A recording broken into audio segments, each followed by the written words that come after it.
Hello everyone, welcome to the Hindu analysis. My name is Sairam Sampath Rao. ఎలా ఉన్నారు అందరూ? బాగున్నారా? సో మరి ఈరోజు హిందూ ఎనాలిసిస్లో ఏ ఆర్టికల్స్ మాట్లాడతామో తెలుసుకునే ముందు చిన్న అనౌన్స్మెంట్ వినండమ్మా. The flagship and premium course offered at our institute UPSC Infinity మీ అందరికీ తెలుసు. యూపీఎస్సీ ఇన్ఫినిటీ కోర్స్ని వర్కింగ్ ప్రొఫెషనల్స్ని దృష్టిలో పెట్టుకొని స్పెషల్గా ఒక మాడ్యూల్ అనేటటువంటిది క్రియేట్ చేయడం జరిగింది, డిజైన్ చేయడం జరిగింది. So UPSC infinity recorded classes, live క్లాసెస్కి వాళ్ళకి అవ్వదు కదా, కష్టం కదా వర్కింగ్ ప్రొఫెషనల్స్కి. సో అందుకోసం జస్ట్ 40,000 రూపీస్కే రికార్డెడ్ క్లాసెస్ అనేవి అందిస్తున్నాం. ఇందులో ఏం కవర్ అవుతాయి చూడండి. General studies, prelims and mains cover అవుతాయి కంప్లీట్గా, కాంప్రహెన్సివ్గా, జిఎస్ మొత్తం, సీసాట్ టెస్ట్ సిరీస్ కూడా రావడం అనేటటువంటిది జరుగుతుంది. Daily current affairs and answer writing program కూడా మీకు యాక్సెస్ అనేటటువంటిది వస్తుంది. అండ్ దాంతోపాటు complimentary access to APPSC, TSPSC group 1 క్లాసెస్కి, SSC, CGL and IBPS, RBI grade B, వీటికి కూడా మీకు యాక్సెస్ అనేది వస్తుంది. అయితే ఈ ఫీజు అనేటటువంటిది కేవలం 14th మే వరకే. 15th మే నుంచి ఫీజు అనేటటువంటిది పెరగబోతుంది. సో అందుకే ఎవరైనా జాయిన్ అవ్వాలనుకుంటే ఈలోపే జాయిన్ అయ్యేటటువంటి ప్రయత్నం చేయండి. లైఫ్ టైం వ్యాలిడిటీతో వస్తున్నటువంటి course. So make use of this opportunity. And దాంతోపాటు ఇంకొక ఇంపార్టెంట్ న్యూస్ మీకు చెప్పాలి. Comprehensive current affairs course for UPSC. So దీని యొక్క ఫీజు కేవలం 6,000 రూపీసే. మీరు 14th మే లోపు జాయిన్ అయితే 15th మే నుంచి 15వ తారీఖు నుంచి ఫీజు అనేటటువంటిది 10,000 అయిపోతుంది. సో అందుకే ఎవరైనా జాయిన్ అవ్వాలనుకుంటే మన యూపీఎస్సీ కరెంట్ అఫైర్స్ కోర్సులో సో ఈలోపే జాయిన్ అయ్యే ప్రయత్నం చేయండి. దీనిలో ఏం కవర్ అవుతాయి? యోజన, కురుక్షేత్ర లాంటి magazines, PIB articles, Indian express యొక్క ఆర్టికల్స్, లైవ్ మింట్ అండ్ దాంతోపాటు ద హిందూలో ఉన్నటువంటి ఆర్టికల్స్ కూడా మీకు డీటెయిల్డ్గా కవర్ అవ్వడం అనేటటువంటిది జరుగుతుంది. సో మొత్తం సండే తప్ప మిగిలిన 6 రోజులు డైలీ సెషన్స్ అనేటటువంటివి ఉంటాయి. అందులో 3 days మ్యాగజైన్ ఎక్స్ప్లెనేషన్ సెషన్స్ అనేవి ఉంటాయి, మ్యాగజైన్ ఆర్టికల్స్. ఇంకొక 3 days Indian Express, Live Mint, PIB సోర్సెస్కి చెందినటువంటి ఆర్టికల్స్ని ఎంసీక్యూస్ రూపంలో మీకు ఎక్స్ప్లెయిన్ చేయడం అనేటటువంటి జరుగుతుంది. ఈ ఫీజు కేవలం 14th మే వరకే వ్యాలిడిటీలో ఉంటుంది. మళ్ళీ చెప్తున్నాను. అండ్ వన్స్ మీరు జాయిన్ అయితే లైఫ్ టైం వ్యాలిడిటీతో మీకు రావడం అనేటటువంటి జరుగుతుంది కోర్సు. చక్కగా ఈ నెంబర్ 7893999553 ప్రత్యూష మేడం నెంబర్కి ఫోన్ చేసి మీరు జాయిన్ అవ్వచ్చు. లేకపోతే దిస్ ఈజ్ అవర్ వెబ్సైట్ని కూడా మీరు విజిట్ చేయొచ్చు. ఓకేనా? రైట్. మరి ఈరోజు హిందూ అనాలిసిస్లో ఏ ఆర్టికల్స్ మాట్లాడతాం ఒకసారి చూద్దాం, వినండి. సో ఈరోజు హిందూ అనాలిసిస్లో మనం మాట్లాడుకోబోయే ఆర్టికల్స్ చూడండి. వెరీ ఇంపార్టెంట్ ఆర్టికల్స్ మాట్లాడుకోబోతున్నాం. First article, Event horizon reveals true colours of Sagittarius A. Very very important. దీనిలో చాలా యూనివర్స్ అండ్ దాంతోపాటు గెలాక్సీ అండ్ దాంతోపాటు కాన్స్టలేషన్స్, బ్లాక్ హోల్, ఇలాంటి చాలా ఆస్పెక్ట్స్ తెలుసుకుందాం. జాగ్రత్తగా వినండి.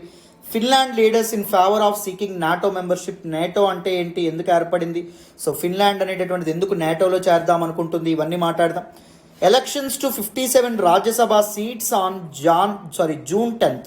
సో రాజ్యసభ ఎలక్షన్స్ అనేటటువంటి ఎలా జరుగుతాయి, రాజ్యసభ గురించి కూడా చాలా ఫ్యాక్ట్స్ అనేటటువంటి తెలుసుకుందాం. Ujjwala LPG scheme, 90 lakh beneficiaries don't take refills. So Ujjwala scheme ఏదైతే ఉంటుందో, ప్రధానమంత్రి ఉజ్వల స్కీమ్, దాని గురించి కూడా మాట్లాడదాం. అండ్ న్యూస్లోకి ఏమొచ్చిందో మాట్లాడదాం. With delimitation over a look at the slate for Jammu and Kashmir. So Jammu and Kashmir delimitation గురించి న్యూస్లోకి రావడం అనేటటువంటి జరిగింది. ఒక ఇంపార్టెంట్ ఒపెడ్ ఆర్టికల్ వచ్చింది. సో దీన్ని కూడా కంప్లీట్గా డిస్కస్ చేద్దాం. Prime minister calls for world health Organization reforms. Prime minister Narendra Modi garu World Health ఆర్గనైజేషన్లో సంస్కరణలు రావాలని చెప్పి కోరుకుంటున్నారు. సో 2nd గ్లోబల్ కోవిడ్ సమిట్లో పార్టిసిపేట్ చేశారు వర్చువల్గా. సో దానిలో భాగంగా చెప్పడం అనేటటువంటిది జరిగింది. సో దాని గురించి కూడా మాట్లాడదాం. ఏమన్నారు, ఏంటి మన ఇండియాస్ కంట్రిబ్యూషన్ ఇన్ హ్యాండ్లింగ్ కోవిడ్-19, ఇవన్నీ. Gotabaya appoints Ranil Wickremesinghe as Sri Lankan prime minister. So Ranil Wickremesinghe of 73 years. So ఇతను 6వసారి ప్రధానమంత్రిగా ఎన్నిక కాబడ్డం అనేటటువంటి జరిగింది. దానికి సంబంధించిన విషయాలు మాట్లాడదాం. Retail inflation quickens to an almost 8-year high at 7.8%.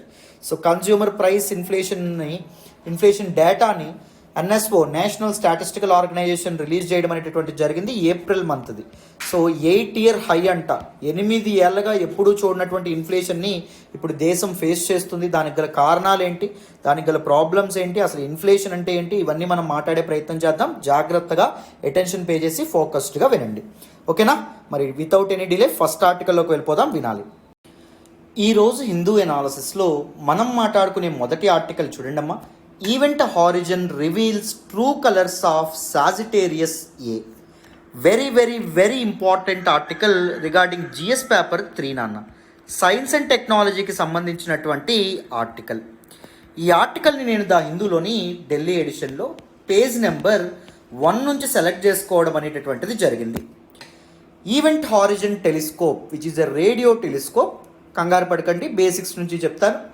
ఇది 2019లో ఒక అద్భుతం చేసింది. ఏంటి?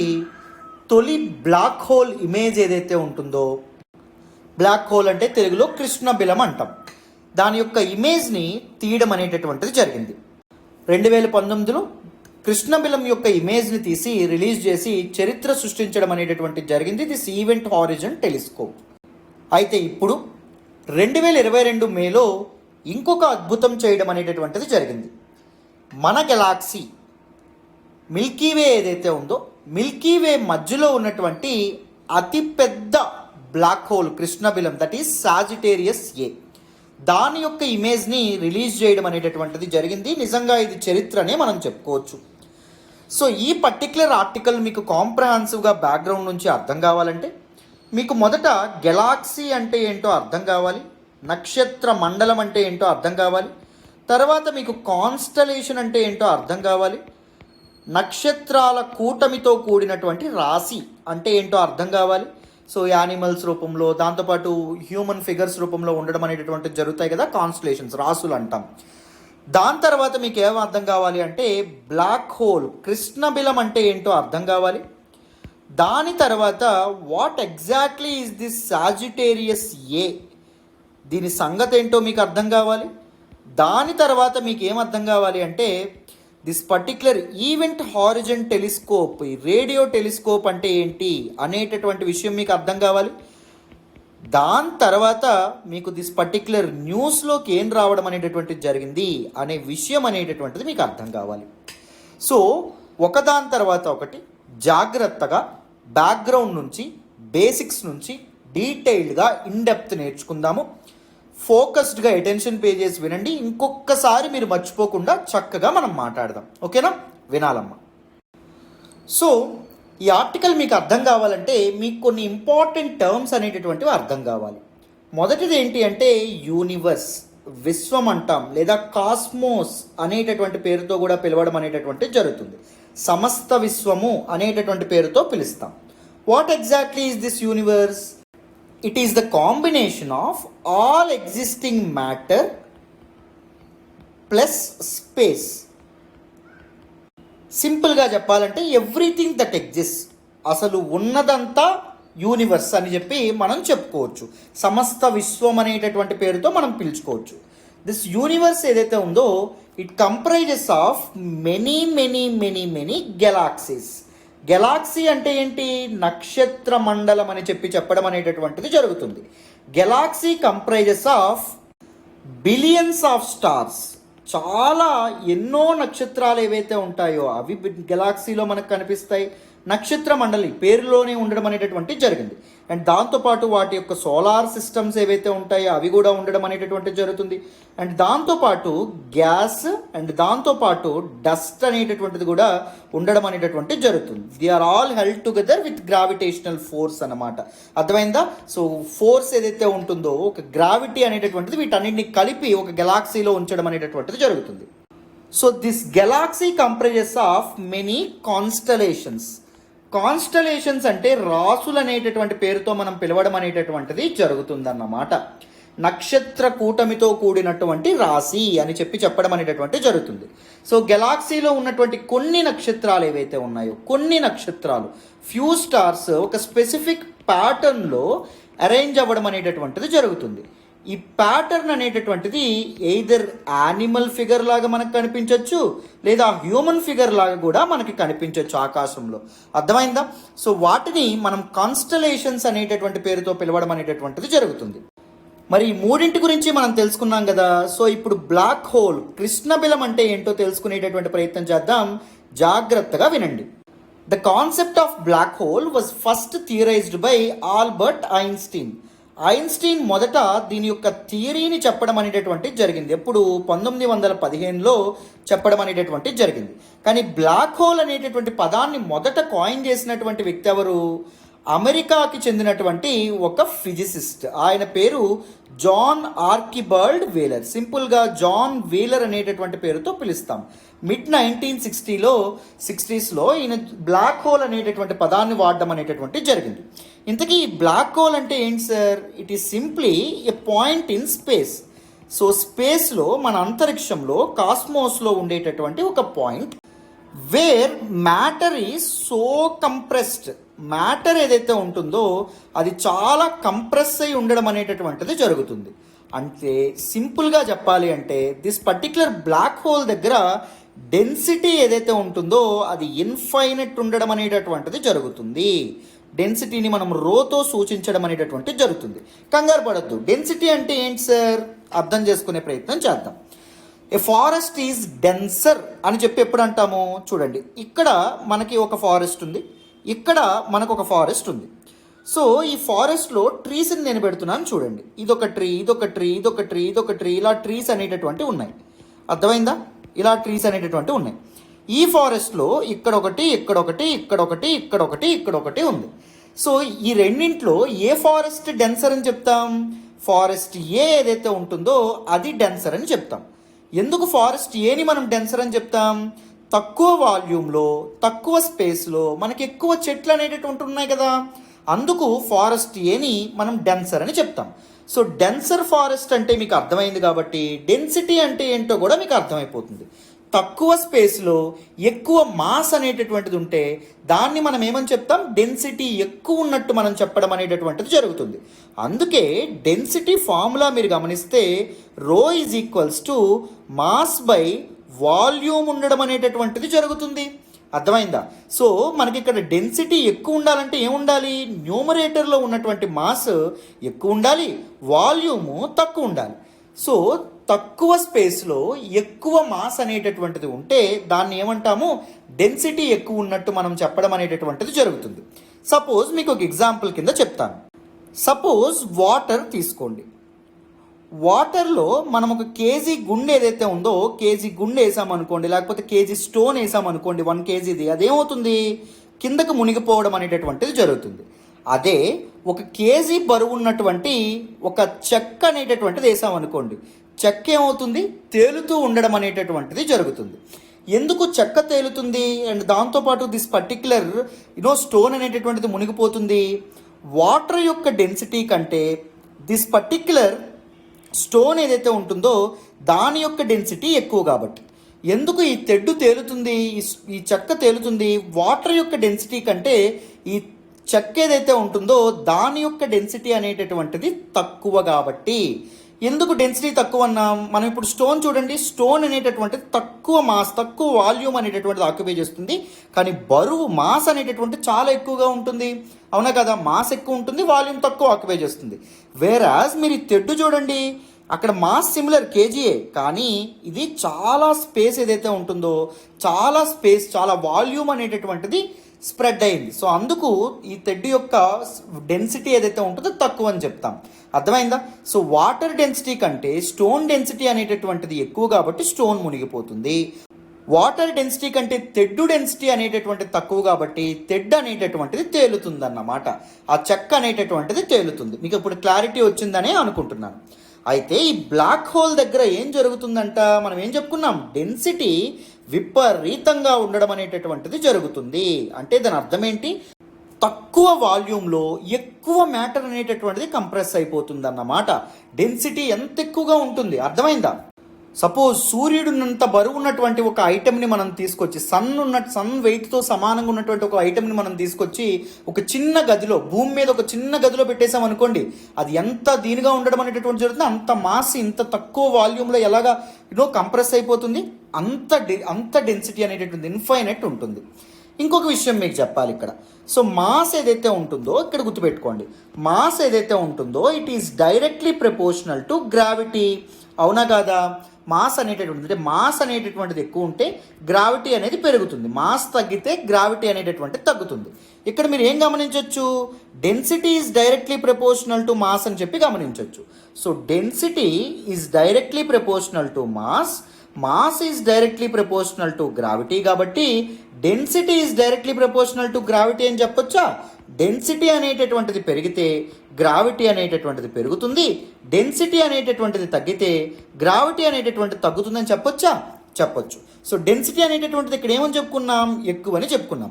సో గ్రావిటీ అనేటటువంటిది, ఆ ఫోర్స్, ఆ పుల్ అనేటటువంటిది ఏముంటుంది, ఎక్కువగానే ఉంటుంది. ఎంత ఎక్కువ ఉంటుందో తెలుసా? Even light cannot escape from black hole. Black hole నుంచి లైట్ కూడా, వెలుతురు కూడా బయటికి, కాంతి కూడా బయటికి ఎస్కేప్ అవ్వలేదంట. అది బ్లాక్ హోల్ అమ్మ.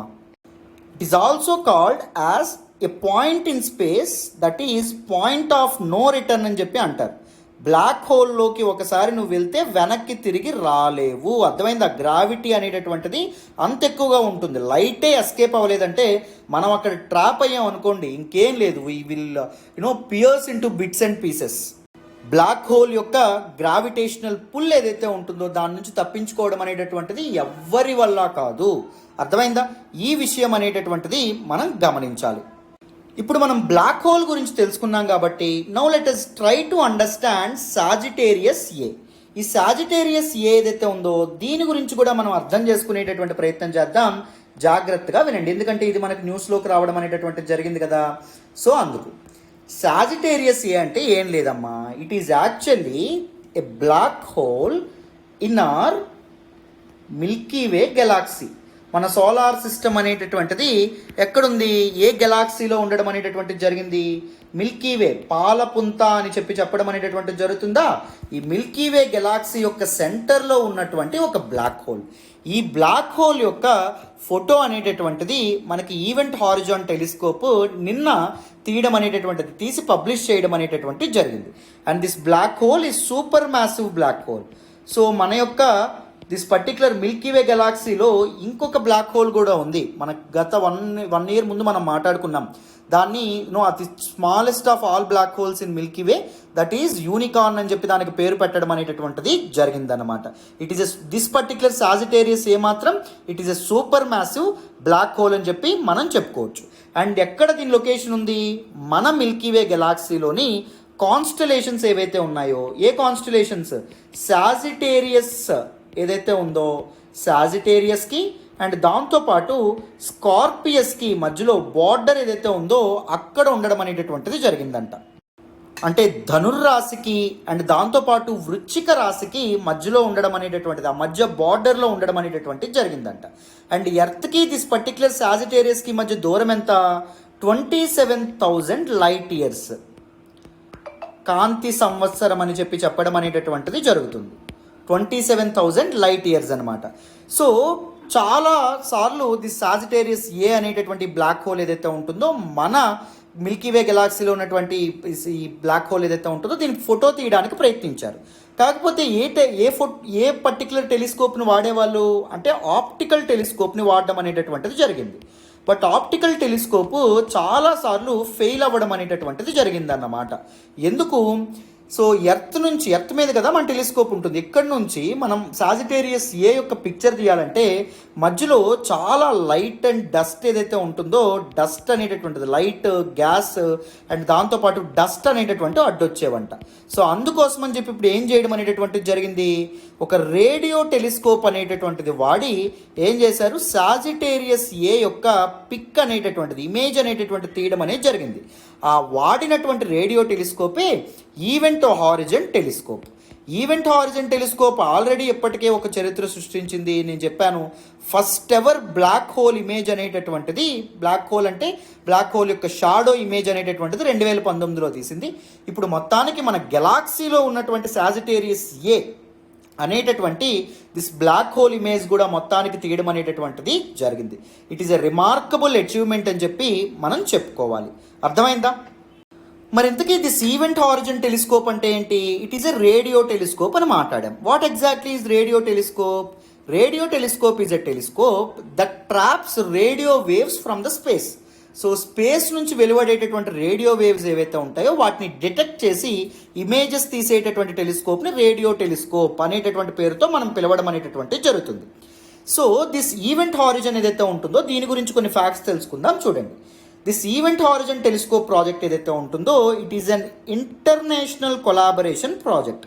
అంటే ప్రపంచ దేశాలకు, వివిధ దేశాలకు చెందినటువంటి రీసెర్చర్స్ ఎవరైతే ఉంటారో వాళ్ళందరూ కలిపి ఈ ప్రాజెక్ట్ అనేటటువంటిది లాంచ్ చేశారు. ఎప్పుడండి లాంచ్ చేశారు? 2009లో లాంచ్ చేయడం అనేటటువంటిది జరిగింది.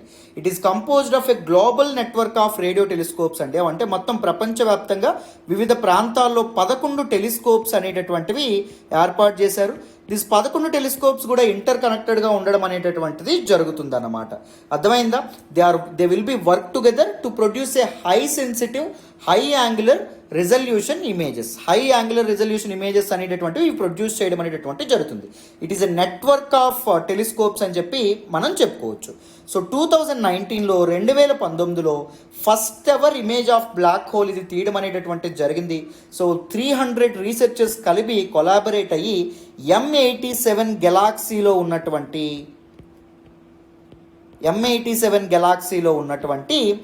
M87 అనేటటువంటి బ్లాక్ హోల్ పిక్చర్ ఏదైతే ఉంటుందో ఈ బ్లాక్ హోల్ పిక్చర్ని తీయడం అనేటటువంటిది జరిగింది. సో మొత్తానికి ఆన్ 12 మే 2022 ఆస్ట్రానమర్స్ ఈ సాజిటేరియస్ ఏ బ్లాక్ హోల్ మన గెలాక్సీలో పాలపుంతలో ఉన్నటువంటి దిస్ పర్టిక్యులర్ సాజిటేరియస్ ఏ అనేటటువంటి ఈ బ్లాక్ హోల్ ఇమేజ్ కూడా రిలీజ్ చేయడం అనేటటువంటిది జరిగింది. ఇది మనకి న్యూస్లోకి వచ్చిందమ్మా. సో ఈరోజు మనం ఏమేమి నేర్చుకున్నాము? యూనివర్స్ అంటే మీనింగ్ నేర్చుకున్నాము. It is a combination of matter and space, everything that exist is universe అని చెప్పి మాట్లాడుకున్నాం. నెక్స్ట్ గెలాక్సీ అంటే ఏంటో మాట్లాడుకున్నాం. Universe is composed of lot of galaxies అని చెప్పుకున్నాం. గెలాక్సీలో billions of stars, solar systems, gas, dust, light ఉంటాయని చెప్పుకున్నాం. Galaxies are composed of many constellations అని చెప్పుకున్నాం. Constellations are patterns of a few stars in galaxy. గెలాక్సీలో ఉన్నటువంటి కొన్ని స్టార్స్ కలిపి ప్యాటర్న్స్గా ఏర్పడతాయని చెప్పుకున్నాం. ఈ ప్యాటర్న్స్ యానిమల్ ఫిగర్స్ రూపంలో, హ్యూమన్ ఫిగర్స్ రూపంలో మనకు కనిపిస్తాయని చెప్పుకున్నాం. మన రాసులు ఏవైతే ఉన్నాయో అవి మేషరాశి, వృషభ రాశి, మిథున రాశి, కర్కాటక రాశి, వృశ్చిక రాశి, ధనుర్రాశి, మీనరాశి ఇలా ఉంటాయి కదా, సింహరాశి, కన్యా రాశి ఇలాగన్నమాట. వాటినే కాన్స్టలేషన్స్ అంటాం. సో బ్లాక్ హోల్ అనేటటువంటి కాన్సెప్ట్ని మొదట థియరిటికల్ కాన్సెప్ట్ని ఐన్స్టీన్ ఇస్తే బ్లాక్ హోల్ అనే పేరుని కాయిన్ చేసినటువంటి వ్యక్తి అమెరికన్ ఫిజిసిస్ట్ జాన్ వీలర్ అని చెప్పుకున్నాం. బ్లాక్ హోల్ అంటే సింప్లీ స్పేస్లో, అంతరిక్షంలో ఒక చిన్న point where the matter is so compressed in a small volume అని చెప్పి మనం చెప్పుకున్నాం. డెన్సిటీ అంటే ఏంటో పూర్తిగా మాట్లాడుకున్నాం. డెన్సిటీ ఫార్ములా మాట్లాడుకున్నాం. అండ్ ఈ డెన్సిటీ ఇక్కడ ఎంత ఎక్కువగా ఉంటుందంటే ఇన్ఫైనట్ డెన్సిటీ ఉంటుంది. లైట్ కూడా అక్కడ గ్రావిటేషనల్ పుల్ నుంచి ఎస్కేప్ అవ్వలేదు. And it is a point of no return అని కూడా అంటారని చెప్పి మాట్లాడుకున్నాం. తర్వాత సాజిటేరియస్ ఏ ఏదైతే ఉందో దాని గురించి దీస్ ఆల్ ఫ్యాక్ట్స్ అనేటటువంటివి తెలుసుకున్నాం. అండ్ దాంతోపాటు ఈవెంట్ హారిజన్ టెలిస్కోప్ 2019లో సృష్టించినటువంటి చరిత్రను గురించి కూడా మనం మాట్లాడుకున్నాం. సో కాంప్రహెన్సివ్గా దిస్ ఆర్టికల్ మీకు అర్థమైందని అనుకుంటున్నాను. ఇప్పుడు ఏం చేద్దాం, నెక్స్ట్ ఆర్టికల్ డిస్కస్ చేద్దాం. జాగ్రత్తగా వినండి. ఈరోజు హిందూ ఎనాలిసిస్లో మనం మాట్లాడుకునే నెక్స్ట్ ఆర్టికల్ చూడండి. Finland leaders in favour of seeking NATO membership. Very very very important article regarding GS paper 2 నాన్న, ఇంటర్నేషనల్ రిలేషన్స్కి సంబంధించినటువంటి ఆర్టికల్. ఈ ఆర్టికల్ని నేను ద హిందూలోని ఢిల్లీ ఎడిషన్లో పేజ్ నెంబర్ 1 నుంచి సెలెక్ట్ చేసుకోవడం అనేటటువంటిది జరిగింది. సో రష్యాకి మరొక ఎదురు దెబ్బ. రష్యా యుక్రెయిన్ ఇన్వేడ్ చేసింది. రష్యా యుక్రెయిన్ వార్ ఏదైతే ఉంటుందో అది నడుస్తున్నటువంటి సమయంలో రష్యాతో బార్డర్ షేర్ చేసుకుంటున్నటువంటి ఇంకొక కంట్రీ దట్ ఈజ్ ఫిన్లాండ్ ఏదైతే ఉంటుందో ఇది ఒక బాంబు పేల్చింది. అండ్ స్వీడన్ ఇది చిన్న బార్డరే షేర్ చేసుకుంటుంది, ఇదిగోండి ఈ చివర, కానీ ఇది కూడా బాంబు పేల్చే ప్రయత్నంలోనే ఉంది. ఏంటా బాంబు? ఫిన్లాండ్ అండ్ స్వీడన్ అనేటటువంటివి ఒక ప్రకటన చేశాయి రీసెంట్గా. మేము నాటోలో జాయిన్ అవ్వడానికి సముఖంగానే ఉండడం అనేటటువంటిది జరిగింది. So we are eager to join NATO అనే విధంగా వాళ్ళు చెప్పారు. అండ్ దిస్ నార్డిక్ కంట్రీస్ ఏవైతే ఉంటాయో they are planning to apply for the membership in NATO, North Atlantic Treaty Organization. So అని చెప్పి మనకి ఇక్కడ చూడండి, ఫిన్లాండ్ యొక్క ప్రెసిడెంట్ అండ్ దాంతోపాటు ప్రైమ్ మినిస్టర్ కలిపి ఈ ప్రకటన అనేటటువంటి చేయడం అనేటటువంటి జరిగింది. సో యూరప్ యొక్క ఐరోపా ఖండం యొక్క సెక్యూరిటీ ల్యాండ్స్కేప్లో ఇది ఒక ఇంపార్టెంట్ డెసిషన్ అనే విధంగా మనం చెప్పుకోవచ్చు. మీకు ఏమీ అర్థం కాకపోయినా కంగారు పడకండి. ఈ ఆర్టికల్ మీకు అర్థం కావాలంటే ఫస్ట్ మీకు నేటో యొక్క బ్యాక్గ్రౌండ్ అనేటటువంటిది అర్థం కావాలి. సో నేటో గురించి కంప్లీట్గా మనం అర్థం చేసుకుందాం మొదట. తర్వాత దిస్ పర్టికులర్ ఆర్టికల్ నేను ఎక్స్ప్లెయిన్ చేసే ప్రయత్నం చేస్తాను. జాగ్రత్తగా వినండి, మీకు క్లియర్గా అర్థమవుతుంది. ఈ ఆర్టికల్ మనకు అర్థం కావాలంటే మనం మొదట North Atlantic Treaty Organization NATO అంటే ఏంటో మనం అర్థం చేసుకోవాలి.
అదే మనకి రీసెంట్ రష్యా యుక్రెయిన్ వార్ ఏదైతే ఉంటుందో దానికి దారితీయడం అనేటటువంటి జరిగింది.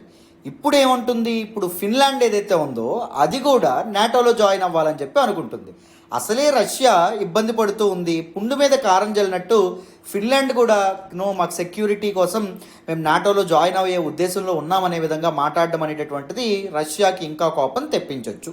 బట్ చూద్దాం ఇప్పుడు న్యూస్లోకి ఏమొచ్చింది, ఏం చెప్తున్నారు అనేటటువంటి విషయం ఒకసారి టూకీగా ఎక్స్ప్లెయిన్ చేస్తాను, వినండి. సో నేటో అంటే మీకు ఏంటో అర్థమైంది కదా. ఇప్పుడు రష్యా ఎందుకు యుక్రెయిన్ ఇన్వేడ్ చేయడం అనేటటువంటిది జరిగింది, రష్యా యుక్రెయిన్ మీద ఎందుకు అటాక్ అనేటటువంటిది చేసింది, యుక్రెయిన్ ప్రెసిడెంట్ అయినటువంటి జెలెన్స్కీ ఎవరైతే ఉన్నారో ఆయన నాటోతో జాయిన్ అవ్వాలనేటటువంటి ఆలోచన అనేటటువంటిది చేస్తున్నారని చెప్పి. ఇప్పుడు రష్యాతో బార్డర్ షేర్ చేసుకుంటున్నటువంటి ఫిన్లాండ్ అండ్ దాంతోపాటు స్వీడన్ ఏవైతే ఉన్నాయో ఈ రెండు కూడా మేము నాటోలో చేరుతామనే విధంగా చెప్పడం అనేటటువంటిది జరిగింది. సో వీళ్ళు కూడా నాటోతో చేరితే ఇక్కడ ఇస్తోనియా నాటోతో చేరింది, లాత్వియా లిథియేనియా కూడా నాటోలో చేరింది, రైట్. సో దాంతోపాటు పోలెండ్ కూడా నాటోలో ఉన్నటువంటి సభ్యులు అండ్ ఫిన్లాండ్ అండ్ స్వీడన్ కూడా చేస్తే కరెక్ట్గా రష్యా బార్డర్ దగ్గరికి నాటోని తెచ్చిపెట్టడం అనేటటువంటిది జరుగుతుంది. సో మొత్తానికి బాల్టిక్ సీ చుట్టూ రష్యాని సరౌండ్ చేయడం అనేటటువంటిది జరుగుతుంది. ఆర్కిటిక్ రీజియన్లో కంప్లీట్గా రష్యాని సరౌండ్ చేయడం అనేటటువంటిది జరుగుతుంది. అఫ్ కోర్స్ రష్యా కూడా స్ట్రాంగ్గానే రియాక్ట్ అవ్వడం అనేటటువంటిది జరిగింది. సో మా నేషనల్ సెక్యూరిటీకి, మా జాతీయ భద్రతకి ముప్పు వాటిల్లేటట్టు ఎవరైనా డెసిషన్ తీసుకుంటే వాళ్ళ మీద military and technical retaliatory actions అనేటటువంటివి ఉంటాయి, మేము ప్రతిఘటిస్తాం, గట్టిగా ఇస్తాం తిరిగి అనే విధంగా రష్యా కూడా చెప్పడం అనేటటువంటిది జరిగింది. అర్థమైందా? సో ఇది మనకు న్యూస్లోకి రావడం అనేటటువంటిది జరిగింది. ఒకవేళ ఇవి కూడా చేరితే మాత్రం మనం తప్పకుండా వరల్డ్ వార్ 3 ఏదైతే ఉంటుందో అది ఎక్స్పెక్ట్ చేయొచ్చు, రైట్. సో అలాంటివి ఏం జరగకూడదనే అనుకుందాం, ఎందుకంటే రష్యా యుక్రెయిన్ వారే ఎంతోమందిని క్రోనిక్ పావర్టీలోకి అండ్ ఇంకెంతో మందిని సివియర్ పావర్టీలోకి నెట్టేసిందని చెప్పి నిన్నే మనం హిందూ అనాలిసిస్లో మాట్లాడుకున్నాం. యుద్ధం జరిగితే యుద్ధం యొక్క అవుట్కమ్స్ అనేటటువంటివి చాలా ఘోరాతి ఘోరంగా ఉంటాయండి. ఏదో ఫేస్బుక్ పోస్టో, వాట్సాప్ స్టేటస్సో, లేకపోతే ఇన్స్టాగ్రామ్ స్టోరీనో కాదు యుద్ధం అంటే. అక్కడ ఉండేటటువంటి ప్రజానీకం ఎంతో ఇబ్బందులకు లోనవ్వాల్సి ఉండడం అనేటటువంటి జరిగింది. ఎంతోమంది సోల్జర్స్ ప్రాణాలు కూడా పోతాయి, రైట్. సో అలాంటివి ఏం జరగకుండా ప్రపంచం అనేటటువంటిది శాంతి వైపు అడుగు పెట్టాలని మనం అంతా కోరుకుందాం, రైట్. సో ఈ ఆర్టికల్ కూడా మీకు అర్థమైందని అనుకుంటున్నాను. మరి నెక్స్ట్ ఆర్టికల్ మాట్లాడదాం, వినండి. ఈరోజు హిందూ ఎనాలిసిస్లో మనం మాట్లాడుకునే నెక్స్ట్ ఆర్టికల్ చూడండి. Elections to 57 Rajya Sabha seats on June 10th. Very very important article regarding GS paper 2 అమ్మ, పాలిటీ అండ్ గవర్నెన్స్కి సంబంధించినటువంటి ఆర్టికల్. ఈ ఆర్టికల్ని నేను ద హిందూలోని ఢిల్లీ ఎడిషన్లో పేజ్ నెంబర్ 11 నుంచి సెలెక్ట్ చేసుకోవడం అనేటటువంటి జరిగింది. Very very important article. So న్యూస్లోకి ఏమొచ్చిందో మొదట తెలుసుకునేటటువంటి ప్రయత్నం చేద్దాం. చూడండి, ఆన్ థర్స్డే ఎలక్షన్ కమిషన్ ఒక అనౌన్స్మెంట్తో ముందుకు రావడం అనేటటువంటి జరిగింది. ఏం చెప్పింది, 57 రాజ్యసభ సీట్స్కి ఎలక్షన్స్ June 10th జరుగుతాయి అని చెప్పడం అనేటటువంటిది జరిగింది. సో 15 రాష్ట్రాలకు చెందినటువంటి 57 రాజ్యసభ ఎంపీస్ ఎవరైతే ఉంటారో వాళ్ళ యొక్క టెన్యూర్ అనేటటువంటిది జూన్ టు ఆగస్ట్ సమయం మధ్యలో ముగియనుండడం వల్ల ఎలక్షన్స్ అనేటటువంటివి కండక్ట్ చేయబోతున్నామని చెప్పడం అనేటటువంటిది జరిగింది. ఈ కాంటెక్స్లో మనం రాజ్యసభ గురించి కంప్లీట్గా తెలుసుకోవాలి. అండ్ దాంతోపాటు రాజ్యసభ ఎలక్షన్స్ అనేటటువంటివి, ఎన్నికలు అనేటటువంటివి ఎలా జరుగుతాయి అనేటటువంటి విషయం కూడా మనం తెలుసుకోవాలి. ఎందుకంటే లోక్సభ ఎలక్షన్స్ లేకపోతే ఎమ్మెల్యే లెజిస్లేటివ్ అసెంబ్లీకి జరిగినట్టు రాజ్యసభకి ఎలక్షన్స్ అనేటటువంటివి జరగవు. Rajya Sabha members they will B elected ఇండైరెక్ట్గా ఎన్నిక కాబడ్డం అనేటటువంటిది జరుగుతుంది. సో అందుకే రాజ్యసభ ఎలక్షన్స్ ఏవైతే ఉన్నాయో దీని గురించి చాలామంది కన్ఫ్యూజ్ అవుతూ ఉంటారు. నేను డీటెయిల్డ్గా మీకు ఎక్స్ప్లెయిన్ చేసేటటువంటి ప్రయత్నం చేస్తాను, జాగ్రత్తగా వినండి. First let us look at some facts about Rajya Sabha. Rajya Sabha ఏదైతే ఉంటుందో దీని గురించి కొన్ని ఫ్యాక్ట్స్ అనేవి తెలుసుకున్న తర్వాత రాజ్యసభ ఎన్నికలు ఎలక్షన్స్ ఏవైతే ఉన్నాయో వాటి గురించి, ఎలక్షన్ ప్రాసెస్ గురించి మనం తెలుసుకునే ప్రయత్నం చేద్దాం. It is upper house of our parliament యొక్క ఎగువ సభ అని చెప్పడం అనేటటువంటిది జరుగుతుంది. ఓకేనా? సో మనం బైకామరల్ సిస్టమ్ అనేటటువంటిది ఫాలో అవ్వడం అనేటటువంటిది జరుగుతుంది. అంటే 2 హౌసెస్ అనేటటువంటివి ఉంటాయి కదా సెంటర్లో. సో పార్లమెంట్లో 2 హౌసెస్ ఉంటాయి కాబట్టి లోవర్ హౌస్ లోక్సభ అయితే అప్పర్ హౌస్ ఏమవుతుంది, రాజ్యసభ అవ్వడం అనేటటువంటిది జరిగింది.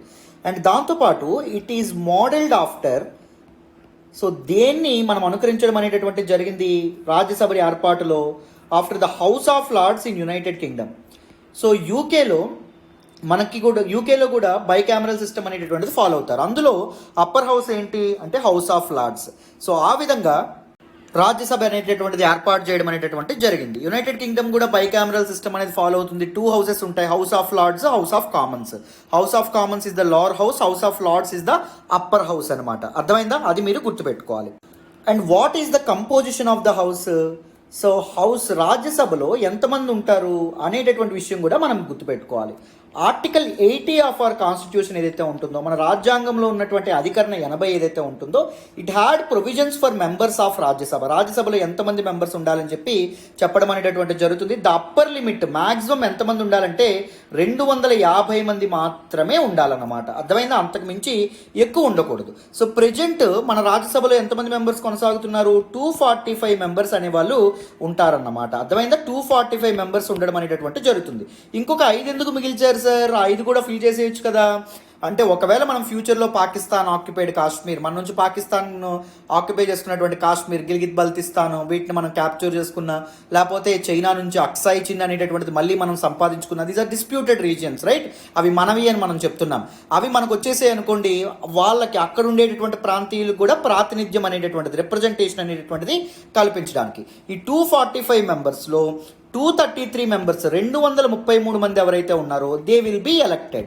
ఎలా ఎలక్ట్ అవుతారో నేను చెప్తాను. Indirectly elected by the people, పరోక్షంగా ఎన్నుకోబడ్డం అనేటటువంటి జరుగుతుంది. అండ్ 12 పీపుల్ ఎవరైతే ఉన్నారో వీళ్ళు నామినేట్ కాబడ్డం అనేటటువంటి జరుగుతుంది. ఎవరు నామినేట్ చేస్తారు సార్ అంటే ప్రెసిడెంట్, రాష్ట్రపతి నామినేట్ చేయడం అనేటటువంటి జరుగుతుంది. ఎవరిని నామినేట్ చేస్తారు సార్ అంటే art, literature, science and social సర్వీసెస్లో బాగా పెర్ఫామ్ చేసే వాళ్ళు ఎవరైతే ఉంటారో, ఈ ఫీల్డ్స్లో బాగా కంట్రిబ్యూట్ చేసే వాళ్ళు ఎవరైతే ఉంటారో వాళ్ళని ప్రపోజ్ చేయడం అనేటటువంటిది జరుగుతుంది అనమాట, నామినేట్ చేయడం అనేటటువంటి జరుగుతుంది. అండ్ ఇంకొకటి మీరు గుర్తుపెట్టుకోవాలి, Schedule 4 మన రాజ్యాంగంలో ఉన్నటువంటి Schedule 4 ఏదైతే ఉంటుందో, it deals with number of Rajya Sabha members to A particular state. ఒక రాష్ట్రానికి కేటాయించినటువంటి రాజ్యసభ మెంబర్స్ ఎవరైతే ఉంటారో వాళ్ళ గురించి చెప్పడం అనేటటువంటిది జరుగుతుందన్నమాట. సో దేన్ని బేస్ చేసుకొని నెంబర్ ఆఫ్ రాజ్యసభ మెంబర్స్ని అసైన్ చేస్తారు అంటే స్టేట్ యొక్క పాపులేషన్ అనేటటువంటి దాన్ని బేస్ చేసుకొని. సపోజ్ మన ఆంధ్రప్రదేశ్ ఉంది, ఆంధ్రప్రదేశ్కి మొత్తం ఎంతమందిని అసైన్ చేశారు? 11 మంది రాజ్యసభ సభ్యులు ఎవరైతే ఉంటారో వాళ్ళు ఉండడం అనేటటువంటిది జరుగుతుంది అనమాట. అర్థమైందా? Depending upon the population each స్టేట్కి కొంతమంది రాజ్యసభ సభ్యులు ఎవరైతే ఉంటారో వాళ్ళని ఇది చేయడం అనేటటువంటి జరుగుతుంది. ఉత్తరప్రదేశ్ పాపులేషన్ ఎక్కువ కదా, సో ఉత్తరప్రదేశ్లో హైయెస్ట్ నెంబర్ ఆఫ్ రాజ్యసభ మెంబర్స్ని వాళ్ళకి అసైన్ చేయడం అనేటటువంటిది జరుగుతుంది అనమాట. అండ్ ఇంకొక ఇంపార్టెంట్ ఫ్యాక్ట్, మన వైస్ ప్రెసిడెంట్ ఎవరైతే ఉన్నారో he will act as the ex officio chairperson of Rajya Sabha.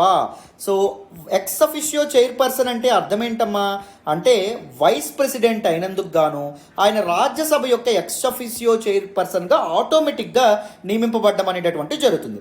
Rajya Sabha members అందరూ కలిపి ఒక డిప్యూటీ చైర్మన్ ఎవరైతే ఉన్నారో ఆయన్ని కూడా ఎన్నుకోవడం అనేటటువంటి జరుగుతుంది. సో చైర్మన్ అంటే వైస్ ప్రెసిడెంట్ ఒకవేళ రాజ్యసభకు రాలేనటువంటి పక్షంలో హౌస్ యొక్క అఫైర్స్ని ఎవరు చూసుకుంటారు? డిప్యూటీ చైర్మన్ ఎవరైతే ఉంటారో ఆయన చూసుకోవడం అనేటటువంటిది జరుగుతుంది. And Rajya Sabha is also called as permanent house, అంటే it is not subject to dissolution అనమాట. మనకి లోక్సభని డిజాల్వ్ చేయొచ్చు, ప్రైమ్ మినిస్టర్ యొక్క సలహా మేరకు ఎవరు ప్రెసిడెంట్ డిజాల్వ్ చేయొచ్చు, కానీ రాజ్యసభని డిజాల్వ్ చేసేటటువంటి అధికారం ఎవరికీ లేదు. Rajya Sabha meets in continuous sessions unlike Lok Sabha అని చెప్పి మనం చెప్పుకోవచ్చు అన్నమాట. అర్థమైందా? Very very important. మరి రాజ్యసభ మెంబర్స్ యొక్క టర్మ్ ఎంత ఉంటుంది సార్ అంటే 6 ఏళ్ళు ఉండడం అనేటటువంటిది జరుగుతుంది. Every Rajya Sabha MP member of పార్లమెంట్కి 6 years టెన్యూర్ అనేటటువంటిది ఉంటుంది. And elections to 1/3 seats are held in every 2 years. Permanent house అని చెప్పాం కదా, సో పర్మనెంట్గా కంటిన్యూ అవ్వాలంటే ఏం చేయాలి? ప్రతి 2 yearsకి 2 ఏళ్ళకి ఒకసారి ఏం జరుగుతుంది? ఈ మొత్తం సభ్యుల్లో 1/3 మెంబర్స్ రిటైర్ అవుతారు, ఇంకొక 1/3 మెంబర్స్కి ఎలక్షన్స్ అనేటటువంటివి జరగడం అనేటటువంటిది జరుగుతుంది. మరి ఒకవేళ ఎవరైనా రాజ్యసభ మెంబర్ చనిపోతే ఏంటి sir? If there is any death happens to a Rajya Sabha member, suppose ఆయన 4 ఏళ్ళు రాజ్యసభ మెంబర్గా ఉండి ఇది చేశాడు అనుకోండి, చనిపోయాడు అనుకోండి ఆయన, అప్పుడు వెంటనే బై పోల్స్ పెడతారు, బై ఎలక్షన్స్ పెడతారు, మధ్యలో ఎలక్షన్స్ పెడతారు. ఈ మధ్యలో ఎలక్షన్స్ ఏవైతే పెడతారో దానిలో నియమింపబడినటువంటి రాజ్యసభ మెంబర్ ఎవరైతే ఉంటారో ఆయన రిమైండర్ టర్మ్ మాత్రమే, అంటే మిగిలిన 2 ఏళ్ళు మాత్రమే ఆయన ఉండడం అనేటటువంటిది జరుగుతుంది అన్నమాట. మొత్తం 6 ఏళ్ళలో 4 ఏళ్ళు ఈయన ఉన్నాడు కదా, ఇంకో 2 ఏళ్ళు మాత్రమే ఈయన అధికారంలో ఉంటాడు, రాజ్యసభ మెంబర్గా కొనసాగడం అనేటటువంటిది జరుగుతుంది. అర్థమైందా? క్లారిటీ వచ్చిందని అనుకుంటున్నాను రాజ్యసభ గురించి ఇంపార్టెంట్ ఫ్యాక్ట్స్. ఇప్పుడు మరి ఎలక్షన్ ఏదైతే ఉంటుందో, ఎలక్షన్ ఎలా జరుగుతుందో తెలుసుకునే ప్రయత్నం చేద్దాం, వినండి. Now let us look at the election process of Rajya Sabha member. Rajya Sabha member యొక్క ఎలక్షన్ ప్రాసెస్ ఏదైతే ఉంటుందో దాన్ని మనం తెలుసుకునేటటువంటి ప్రయత్నం చేద్దాం, జాగ్రత్తగా వినండి. రాజ్యసభ మెంబర్స్ ఎవరైతే ఉన్నారో they will B elected indirectly, డైరెక్ట్గా లోక్సభ అండ్ దాంతోపాటు member of legislative assembly MLAs లాగా డైరెక్ట్గా ప్రజలు ఎవరైతే ఉంటారో వాళ్ళు ఓటేసి గెలిపించడం అనేటటువంటిది, ఎన్నుకోవడం అనేటటువంటిది జరగదు. ఇండైరెక్ట్గా ఎన్నుకోబడతారు. ఎవరి చేత? పీపుల్ చేత ఇండైరెక్ట్గా ఎన్నుకోబడతారు. అంటే పీపుల్ ఆల్రెడీ ఎన్నుకున్నటువంటి వాళ్ళు రాజ్యసభ మెంబర్స్ని ఎన్నుకుంటారు. అంటే ఎవరు ఈ ఎలక్షన్ ప్రాసెస్లో పార్టిసిపేట్ చేస్తారు? ఎలక్టరేట్ అనేటటువంటిది ఎవరికి ఉంటుంది అంటే ఓటింగ్ లిస్ట్ ఏదైతే ఉంటుంది, ఎవరు ఓటేసే అధికారం ఉంటుంది అంటే MLAs of the concern state ఎవరైతే ఉన్నారో వాళ్ళకు మాత్రమే ఉండడం అనేటటువంటిది జరుగుతుంది. నేనేం చెప్పాను, మనకి ఒక రాష్ట్రం నుంచి Schedule 4లో మెన్షన్ చేస్తారు ఎంతమంది రాజ్యసభ సీట్స్ అనేటటువంటి ఉంటాయని చెప్పి. Suppose let me take the example of Andhra Pradesh. ఆంధ్రప్రదేశ్లో ఎంతమంది ఉండడం అనేటటువంటిది జరుగుతుంది చూడండి. ఎంతమందికి ఇచ్చారు Schedule 4లో? 11 రాజ్యసభ సీట్స్ ఏవైతే ఉంటాయో ఉండడం అనేటటువంటిది జరుగుతుంది. 11 రాజ్యసభ సీట్స్కి కూడా ఒకేసారి ఎన్నికలు అవుతాయా అంటే జరగవు. ఓన్లీ 1/3 మెంబర్స్ మాత్రమే రిటైర్ అవ్వడం అనేటటువంటి జరుగుతుంది. రాజ్యసభ ఎలక్షన్స్ ప్రతి 2 ఏళ్ళకి ఒకసారి జరుగుతాయమ్మా, 2 ఇయర్స్కి ఒకసారి. అర్థమైందా? ఎంతమందికి జరుగుతాయి? ఇక్కడ ఏపీ స్టేట్కి చూడండి ఎంతమందికి జరగడం అనేటటువంటి జరుగుతుంది, 11/3. మనం 4 వేసుకుందాం, అంటే 4 సీట్లకు గాను ప్రతి 2 ఏళ్ళకి ఒకసారి ఎన్నికలు అనేటటువంటివి జరుగుతాయి. మొత్తం ఇండియా వైడ్గా ప్రతి 2 ఏళ్ళకి ఎన్ని జరుగుతాయి? మనం ఎన్ని చెప్పుకున్నాం ఆల్రెడీ? టోటల్ రాజ్యసభ మెంబర్స్ 245 అయితే అందులో 233 మెంబర్సే కదా ఎలక్టెడ్, ఎన్నుకోబడతారు. 233/3 అన్నమాట. అంటే సుమారు 58 to 63 మధ్యలో సీట్స్కి ప్రతి 2 ఏళ్ళకి ఒకసారి ఎన్నికలు అనేటటువంటి జరగడం అనేటటువంటి జరుగుతుంది. ఇది గుర్తుపెట్టుకోండి. ఆంధ్రప్రదేశ్కి వస్తే 4 సీట్లకి ఎన్నికలు అనేటటువంటి జరిగితే ప్రతి 2 ఏళ్ళకి. మరి ఎన్నికలు ఏ ప్రాసెస్ ద్వారా జరగడం అనేటటువంటి జరుగుతుంది? In proportional representation with single transferable vote. చాలా ఇంపార్టెంట్. ఈ సింగిల్ ట్రాన్స్ఫరబుల్ ఓట్ అనేటటువంటిది ఏదైతే ఉంటుందో ఈ ప్రాసెస్ని ప్రెసిడెంట్ ఎలక్షన్స్లో కూడా వాడడం అనేటటువంటిది జరుగుతుంది. STV సిస్టమ్ అని చెప్పి అనడం అనేటటువంటిది జరుగుతుంది. ఏంటో చెప్తాను చూడండి. అయితే ఈ నలుగురిని ఇప్పుడు ఆంధ్రప్రదేశ్ ఎగ్జాంపుల్ తీసుకుందాం. 175 శాసనసభ స్థానాలు ఏవైతే ఉన్నాయి 175 ఎమ్మెల్యే సీట్స్ ఏవైతే ఉన్నాయి 175 మంది కలిపి ఈ నలుగురిని ఎన్నుకోవడం అనేటటువంటి జరుగుతుంది. మరి ఒక్కొక్కరు ఎంతమందిని ప్రపోజ్ చేస్తారు చూడండి. ఇక్కడ 175లో వైఎస్ఆర్సీపీకి ఎన్ని ఉన్నాయి? 150 ఉన్నాయి. అంటే 2/3 కంటే ఎక్కువ 80% ఆఫ్ ద సీట్స్ మనకి లెజిస్లేటివ్ అసెంబ్లీలో ఎవరికి ఉన్నాయి? వైఎస్ఆర్సీపీకి ఉన్నాయి. మిగిలినటువంటి 20%లో ఆల్మోస్ట్ 19% ఆఫ్ ద సీట్స్ టీడీపీకి ఉన్నాయి. 1% ఆఫ్ ద సీట్స్ జనసేనకు ఉండడం అనేటటువంటి జరిగింది. సో ఇప్పుడు ఏం చేయడం అనేటటువంటి జరుగుతుంది? 4 సీట్లు కదా. సో అధికారంలో ఉన్నటువంటి పార్టీ ఏదైతే ఉందో దానికి గెలిచే అవకాశాలు ఎక్కువ, ఎందుకంటే ఎమ్మెల్యేలు ఎక్కువ వాళ్ళ తరపున ఉన్నారు. సో అందుకే వాళ్ళ ఎంపీలను కూడా పెంచుకోవడానికి, రాజ్యసభ సభ్యులను కూడా పెంచుకోవడానికి 4 మెంబర్స్ని పోటీలో దింపడం అనేటటువంటిది జరుగుతుంది. ఇక్కడ టీడీపీ కూడా 4 మెంబర్స్ని దింపొచ్చు, పర్లేదు పోటీలో. కానీ టీడీపీ ఆ తెలివి తక్కువ పని చేస్తుందా? చేయదు. ఎందుకు? టీడీపీకి ఎమ్మెల్యేస్ ఉన్నారా? ఎమ్మెల్యేస్ అనేటటువంటి వాళ్ళు లేరు. మీరు అర్థం చేసుకోవాలి.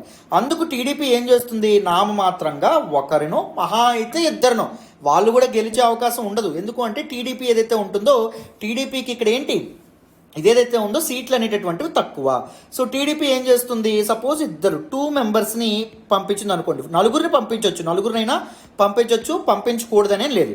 జనసేన ఏదైతే ఉంటుందో జనసేన కూడా నలుగురిని పంపించవచ్చు. కానీ జనసేన దగ్గర ఉన్నటువంటి ఎమ్మెల్యే ఒక్కరే ఉన్నారు. మరి ఒక్క ఎమ్మెల్యేతో సీట్ అనేటటువంటిది ఎన్ని సీట్లు గెలుస్తుంది రాజ్యసభ సీట్లని ఇక్కడ జనసేన మామూలుగా ఇలాంటి పార్టీస్, ఇంత తక్కువ పార్టీస్ ఎమ్మెల్యేస్ ఉన్నటువంటి పార్టీస్ ఏవైతే ఉంటాయో అవి అసలు మెంబర్స్ని పోటీలోకి దింపవన్నమాట. మెంబర్స్ని అసలు ఇది చెయ్యవు, మెంబర్స్ని అసలు ముందుకి పంపించవన్నమాట. అర్థమైందా? ఇప్పుడు మొత్తం 4 సీట్లకు గాను ఎంతమందికి అవ్వడం అనేటటువంటిది జరుగుతుంది, 6గురికి ఎలక్షన్స్ అనేటటువంటి కండక్ట్ చేయడం అనేటటువంటిది జరుగుతుంది. ఏ పద్ధతిలో చేస్తారంట? సింగిల్ ట్రాన్స్ఫరబుల్ ఓట్ ద్వారా చేయడం అనేటటువంటి జరుగుతుంది. అంటే ఇప్పుడు మనం ఏం చేయడం అనేటటువంటి జరుగుతుంది, మనం ఓట్ వేసేటప్పుడు మీ అందరికీ తెలుసనే అనుకుంటున్నాను. సో చూడండి,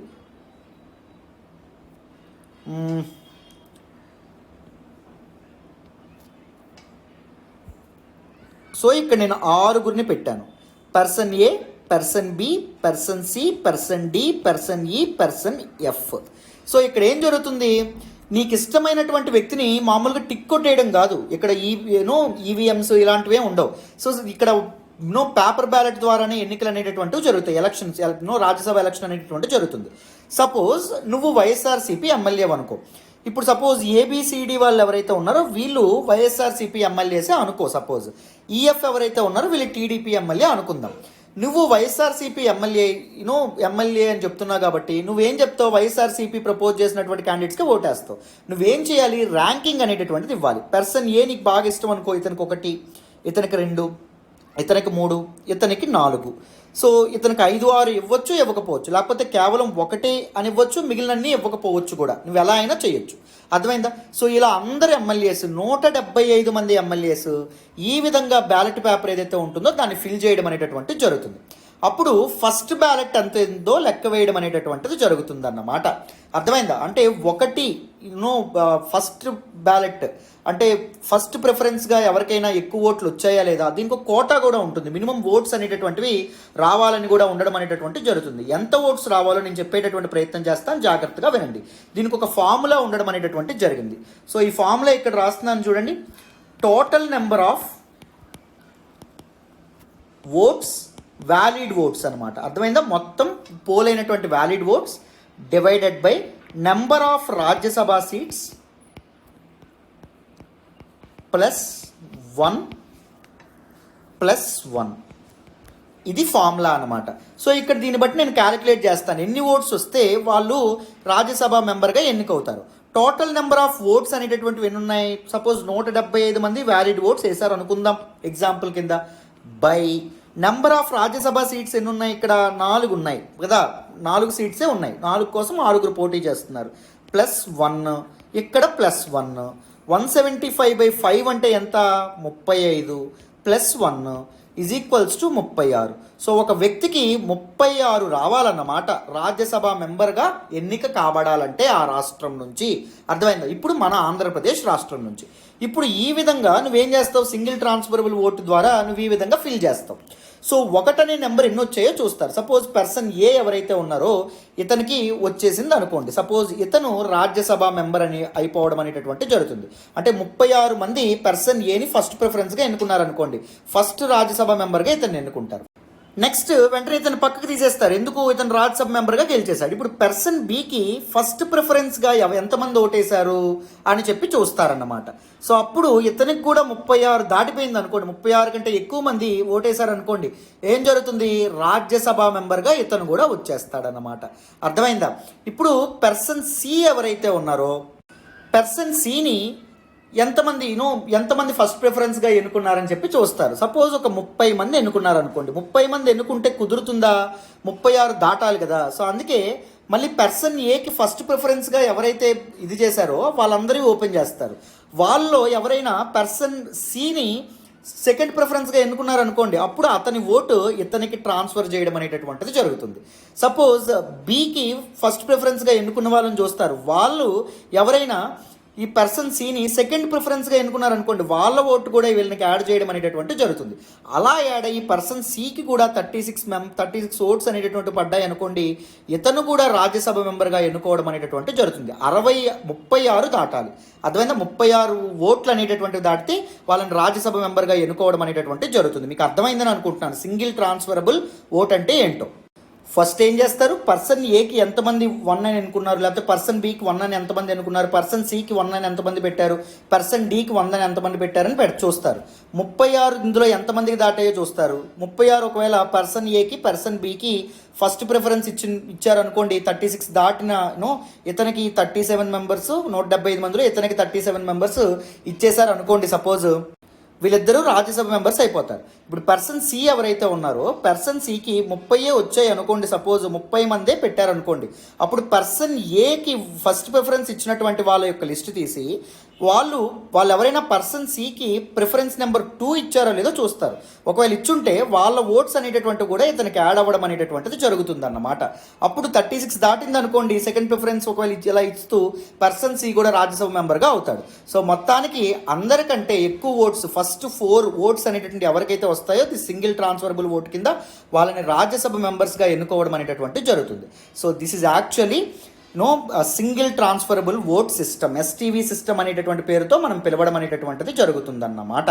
సో ఇప్పుడు 2020లో రాజ్యసభ ఎలక్షన్స్ ఏపీలో మనం చూస్తే 4 మెంబర్స్ని ఎవరు ప్రపోజ్ చేశారు, 4 సీట్స్కి 4 మెంబర్స్ని వైఎస్ఆర్సీపీ అనేటటువంటిది పంపించింది. ఒకరిని మాత్రమే టీడీపీ అనేటటువంటిది పంపించింది. ఎందుకు, టీడీపీకి గెలిచే అవకాశాలు తక్కువ ఉన్నాయని టీడీపీకి తెలుసు. ఎందుకంటే ఎమ్మెల్యేలు ఉన్నారు, ఆ టీడీపీకి ఎమ్మెల్యేలు అనేవాళ్ళు లేరు. ఈ ఒకే మెంబర్ కూడా ఓడిపోవడం అనేటటువంటిది జరిగింది. మొత్తం వైఎస్ఆర్సీపీ సభ్యులే రాజ్యసభలో రిప్రజెంట్ చేయడం అనేటటువంటిది జరిగిందన్నమాట. అర్థమైందా? సో ఈ ఎగ్జాంపుల్ ద్వారా మీకు క్లియర్గా దిస్ పర్టిక్యులర్ ఇదేదైతే ఉందో ఇది అర్థమైందని అనుకుంటున్నాను. So this is all about this particular article. So కంప్లీట్గా డీటెయిల్గా అర్థమైంది అనుకుంటున్నాను. మరి నెక్స్ట్ ఆర్టికల్ని మాట్లాడే ప్రయత్నం చేద్దాం, జాగ్రత్తగా వినండి. ఈరోజు హిందూ ఎనాలిసిస్లో మనం మాట్లాడుకునే నెక్స్ట్ ఆర్టికల్ చూడండి. Ujjwala LPG scheme 90 lakh beneficiaries don't take refills. Very very important article regarding GS paper 2 గవర్నాన్స్కి సంబంధించినటువంటి ఆర్టికల్. ఈ ఆర్టికల్ని నేను ద హిందూలోని ఢిల్లీ ఎడిషన్లో పేజ్ నెంబర్ 12 నుంచి సెలెక్ట్ చేసుకోవడం అనేటటువంటి జరిగింది. Very very important article. ఈ ఆర్టికల్ మీకు అర్థం కావాలంటే మీకు ప్రధానమంత్రి ఉజ్వల యోజన అనేటటువంటి స్కీమ్ గురించి తెలియాలి. Pradhan Mantri Ujjwala Yojana one of the very important flagship scheme by ministry of petroleum and natural gas in 2016 2016లో సెంట్రల్ గవర్నమెంట్ తీసుకొచ్చినటువంటి ఒక స్కీమ్. దీని యొక్క 2.0 వెర్షన్ అనేటటువంటిది అప్డేటెడ్ వెర్షన్ 2021లో గత సంవత్సరం సెంట్రల్ గవర్నమెంట్ ముఖ్యంగా మన నరేంద్ర మోడీ గారు లాంచ్ చేయడం అనేటటువంటిది జరిగింది. సో ఎందుకు లాంచ్ చేశారు? To ensure smoke free life for every Indian by providing 5 crore LPG connections to BPL families. Below poverty line ఉన్నటువంటి ఫ్యామిలీస్కి 5 కోట్ల లిక్విఫైడ్ పెట్రోలియం గ్యాస్ కనెక్షన్స్ ఏవైతే ఉంటాయో వాటిని ఇవ్వాలనేటటువంటి ఉద్దేశంతో. సో ముఖ్యంగా రూరల్ ఏరియాస్లో చాలా అన్క్లీన్ కుకింగ్ ఫ్యూయల్స్ అనేటటువంటి వాడతారు. దానివల్ల రూరల్ పీపుల్ యొక్క హెల్త్ అనేటటువంటిది, ఆ స్మోక్ వీటన్నింటి వల్ల హెల్త్ అనేటటువంటిది పాడవడం అనేది జరుగుతుంది. So clean and efficient LPG సిలిండర్స్తో సో ఆ ఫ్యూయల్స్ని రిప్లేస్ చేయాలనేటటువంటి ఉద్దేశంతో ఈ స్కీమ్ లాంచ్ చేయడం అనేటటువంటి జరిగింది ఫస్ట్ ఇన్ 2016. సో ఎలా అప్లై చేసుకోవాలి అంటే నియరెస్ట్ ఎల్పిజి డిస్ట్రిబ్యూటర్ ఎవరైతే ఉంటారో మనకి గ్యాస్ ఇచ్చేటటువంటి డిస్ట్రిబ్యూటర్ వాళ్ళ దగ్గరికి వెళ్ళి కేవైసీ అప్లికేషన్ ఫామ్ అనేటటువంటిది ఫిల్ చేస్తే వాళ్ళంతా చూసుకుంటారు. సో ఎవరు బెనిఫిషరీస్, లబ్ధిదారులు ఎవరు?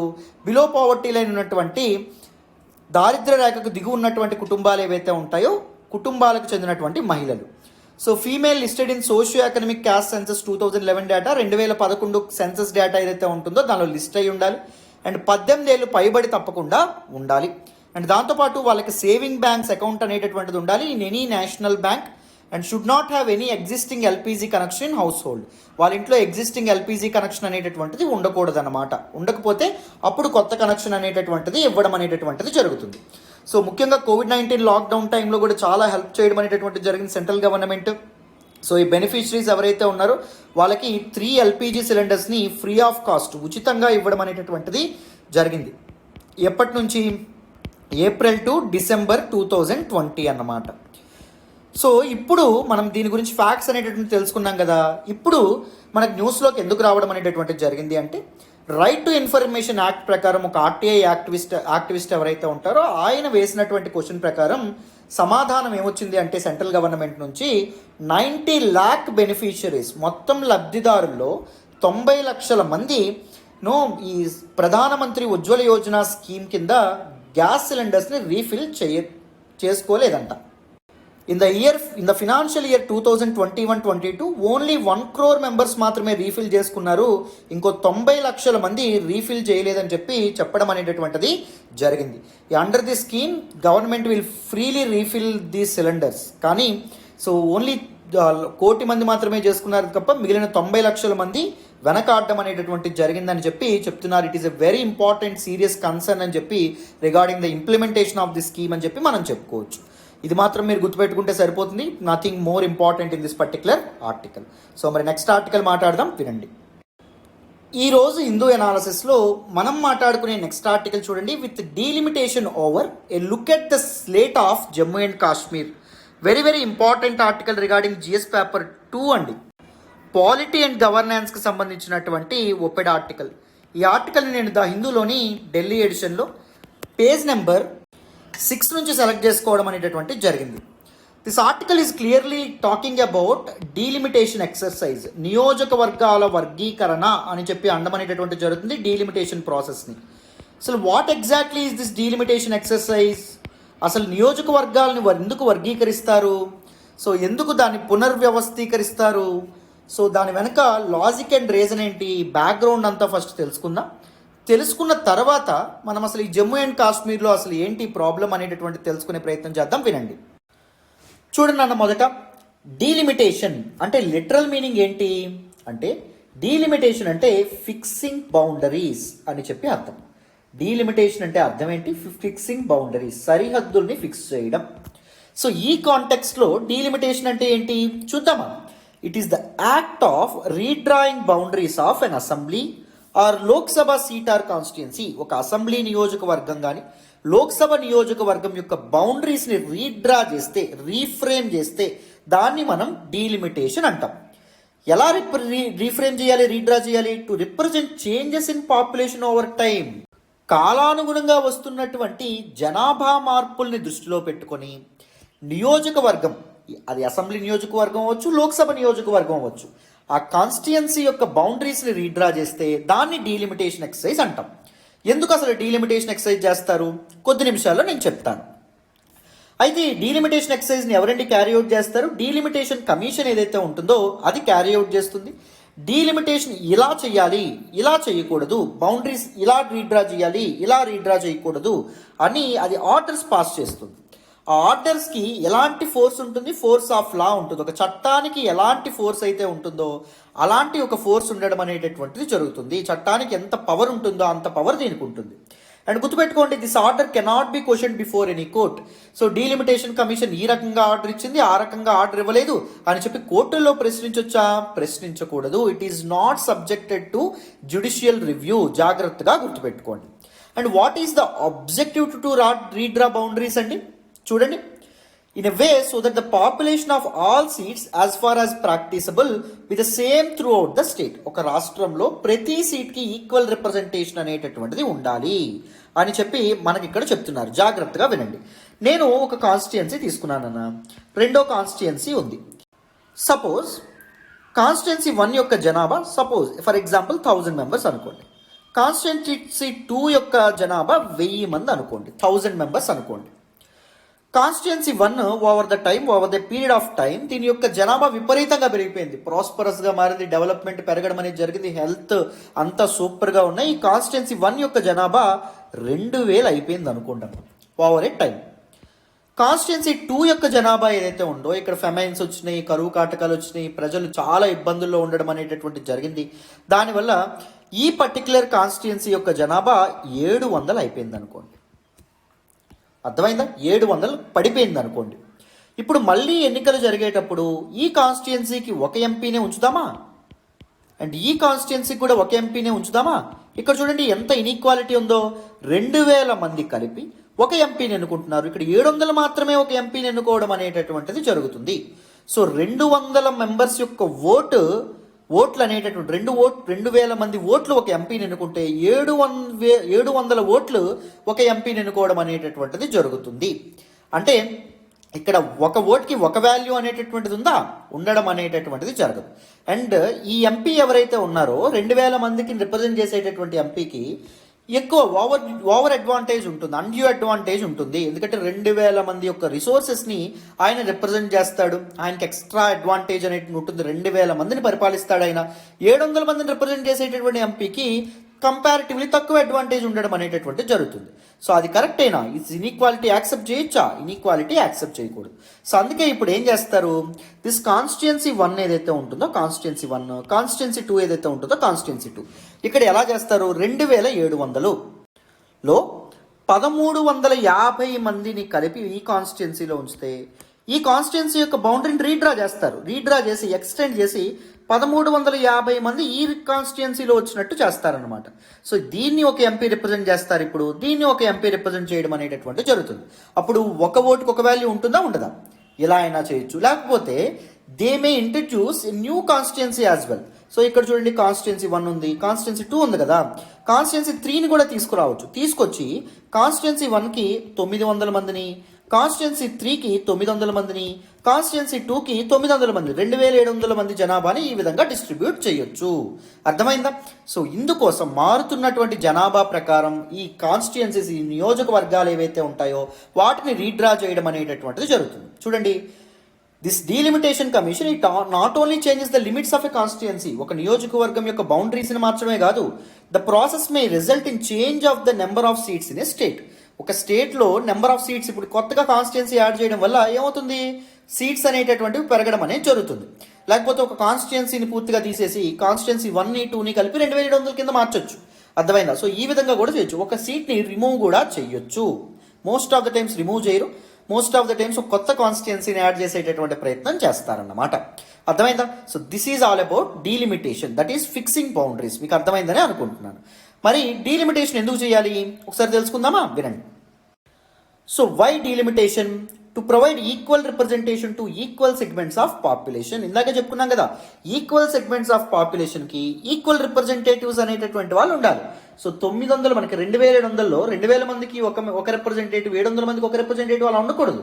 900 మందికి ఒక రిప్రజెంటేటివ్, ఇంకో 900 మందికి ఇంకొక రిప్రజెంటేటివ్, ఇంకో 900 మందికి ఇంకో రిప్రజెంటేటివ్, ఇలా ఉండాలి. And for division of geographical areas so that one political party doesn't have an advantage over others in an election. ఒక ఎన్నికలో ఒక పొలిటికల్ పార్టీకి ఎక్స్ట్రా అడ్వాంటేజ్ అనేది ఉండకూడదు. చెప్పాను కదా ఇందాకే, ఒక ఎంపీ ఎవరైతే ఉన్నారో ఒక ఎంపీకి ఎక్స్ట్రా అడ్వాంటేజ్ అనేది ఉండకూడదు. 2000 మందిని ఒక రిప్రజెంట్ చేస్తే 700 మందిని మాత్రం ఇంకొక రిప్రజెంట్ చేయడం అది కరెక్ట్ కాదు. సో అందుకే జాగ్రఫికల్ బౌండరీస్ ఏవైతే ఉంటాయో వాటిని రీడ్రా చేస్తారు. And to follow the principles of 1 vote 1 value. ప్రతి ఒక్క ఓటుకి ఒకే విలువ అనేటటువంటిది ఉండాలి. ఇక్కడ 2000 మంది యొక్క ఓటుకి ఎంతైతే విలువ ఉంటుందో, ఇందుకు అందరూ కలిపి ఒక ఎంపీని ఎన్నుకుంటున్నారు. 700 మంది కూడా ఒక ఎంపీని ఎన్నుకున్నారు అనుకోండి, చెప్పండి ఒక ఓటుకు ఒక వాల్యూ ఉంటున్నట్ట. 2000 మంది ఓట్లకి ఒక వాల్యూ ఉంటే 700 మంది ఓట్లకు ఒక వాల్యూ అనేటటువంటిది ఉంది. సో ఒక ఓటుకి ఒక వాల్యూ అనేది ఎన్ష్యూర్ చేయాలి అంటే ఈక్వల్ రిప్రజెంటేషన్ ఆఫ్ పీపుల్ అనేటటువంటిది ఉండాలి. మారుతున్నటువంటి జనాభాని దృష్టిలో పెట్టుకొని కాన్స్టిట్యుయెన్సీస్, నియోజకవర్గాల్ని ఎప్పటికప్పుడు రీడ్రా చేస్తూ ఉండడం అనేటటువంటిది జరగాలి. క్లారిటీ వచ్చిందనే అనుకుంటున్నాను. నెక్స్ట్ చూడండి అమ్మా. అండ్ డీలిమిటేషన్ మరి ఎలా క్యారీ అవుట్ చేస్తారు this particular exercise? It is a constitutional exercise. అంటే మన రాజ్యాంగంలో మెన్షన్ చేయబడ్డం అనేటటువంటి జరిగింది. అండర్ ఆర్టికల్ 82 రాజ్యాంగంలో ఉన్నటువంటి అధికరణ 82 ప్రకారం పార్లమెంట్ అనేటటువంటిది ఒక డీలిమిటేషన్ యాక్ట్ ఏదైతే ఉంటుందో అది చేస్తుంది. ఆఫ్టర్ ఎవ్రీ సెన్సస్, ప్రతి జనాభా లెక్కల తర్వాత, 2011లో జనాభా లెక్కల తర్వాత ఒక డీలిమిటేషన్ యాక్ట్ చేస్తుంది. ఇప్పుడు 2021లో సెన్సస్ అయిన తర్వాత ఇంకొక డీలిమిటేషన్ యాక్ట్ ఏదైతే ఉంటుందో అది చేస్తుంది. సో ఆర్టికల్ 170 కూడా ఇంకోటి ఉంది, ఇది కూడా డీలిమిటేషన్ ఎక్సైజ్ గురించి చెప్తుంది. ఇదేం చెప్తుంది? States can also divide their constituencies. Delimitation act అనేటటువంటిది వాళ్ళ రాష్ట్రాల్లో డీలిమిటేషన్ యాక్ట్ అనేటటువంటిది చేసి స్టేట్ అసెంబ్లీస్ సో వాళ్ళ కాన్స్టిట్యుయెన్సీని రీడ్రా చేయొచ్చు ఆఫ్టర్ ఎవ్రీ సెన్సస్ అని చెప్పడం అనేటటువంటిది జరిగింది. ఒకసారి దిస్ పర్టికులర్ యాక్ట్ అనేటటువంటిది ఎన్ఫోర్స్ అయిన తర్వాత యూనియన్ గవర్నమెంట్ ఏదైతే ఉంటుందో అది ఒక డీలిమిటేషన్ కమిషన్ని ఏర్పాటు చేస్తుంది. సో స్టేట్ అనేటటువంటిది ఒక యాక్ట్ చేసిన తర్వాత అది ఒక డీలిమిటేషన్ కమిషన్ని ఏర్పాటు చేయడం అనేటటువంటిది జరిగింది. సో ఫస్ట్ డీలిమిటేషన్ కమిషన్ ఎప్పుడు జరగడం అనేటటువంటిది జరిగింది? It was carried out by the president of India, భారత రాష్ట్రపతి, with the help of election commission యొక్క హెల్ప్తో ఎప్పుడంటే 1950-51లో చేయడం అనేటటువంటిది జరిగింది.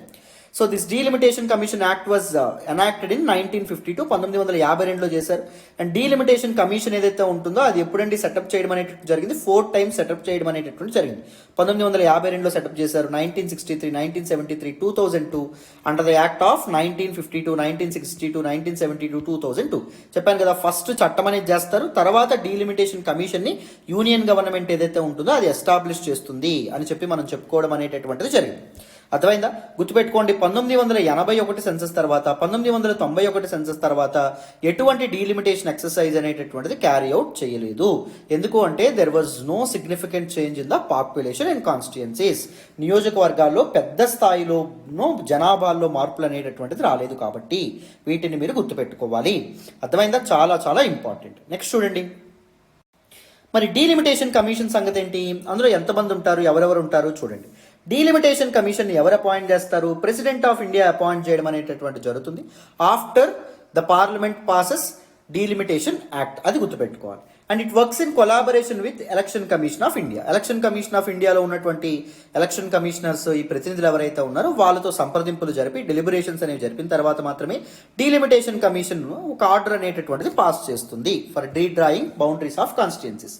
దీని కంపోజిషన్ చూడండి, రిటైర్డ్ సుప్రీం కోర్ట్ జడ్జి ఉండడం అనేటటువంటి జరుగుతుంది, చీఫ్ ఎలక్షన్ కమిషనర్ కూడా మెంబర్గా ఉంటారు, and respective state election commissioners ఎవరైతే ఉంటారో వాళ్ళు కూడా దీనిలో మెంబర్స్గా ఉండడం అనేటటువంటిది జరుగుతుంది.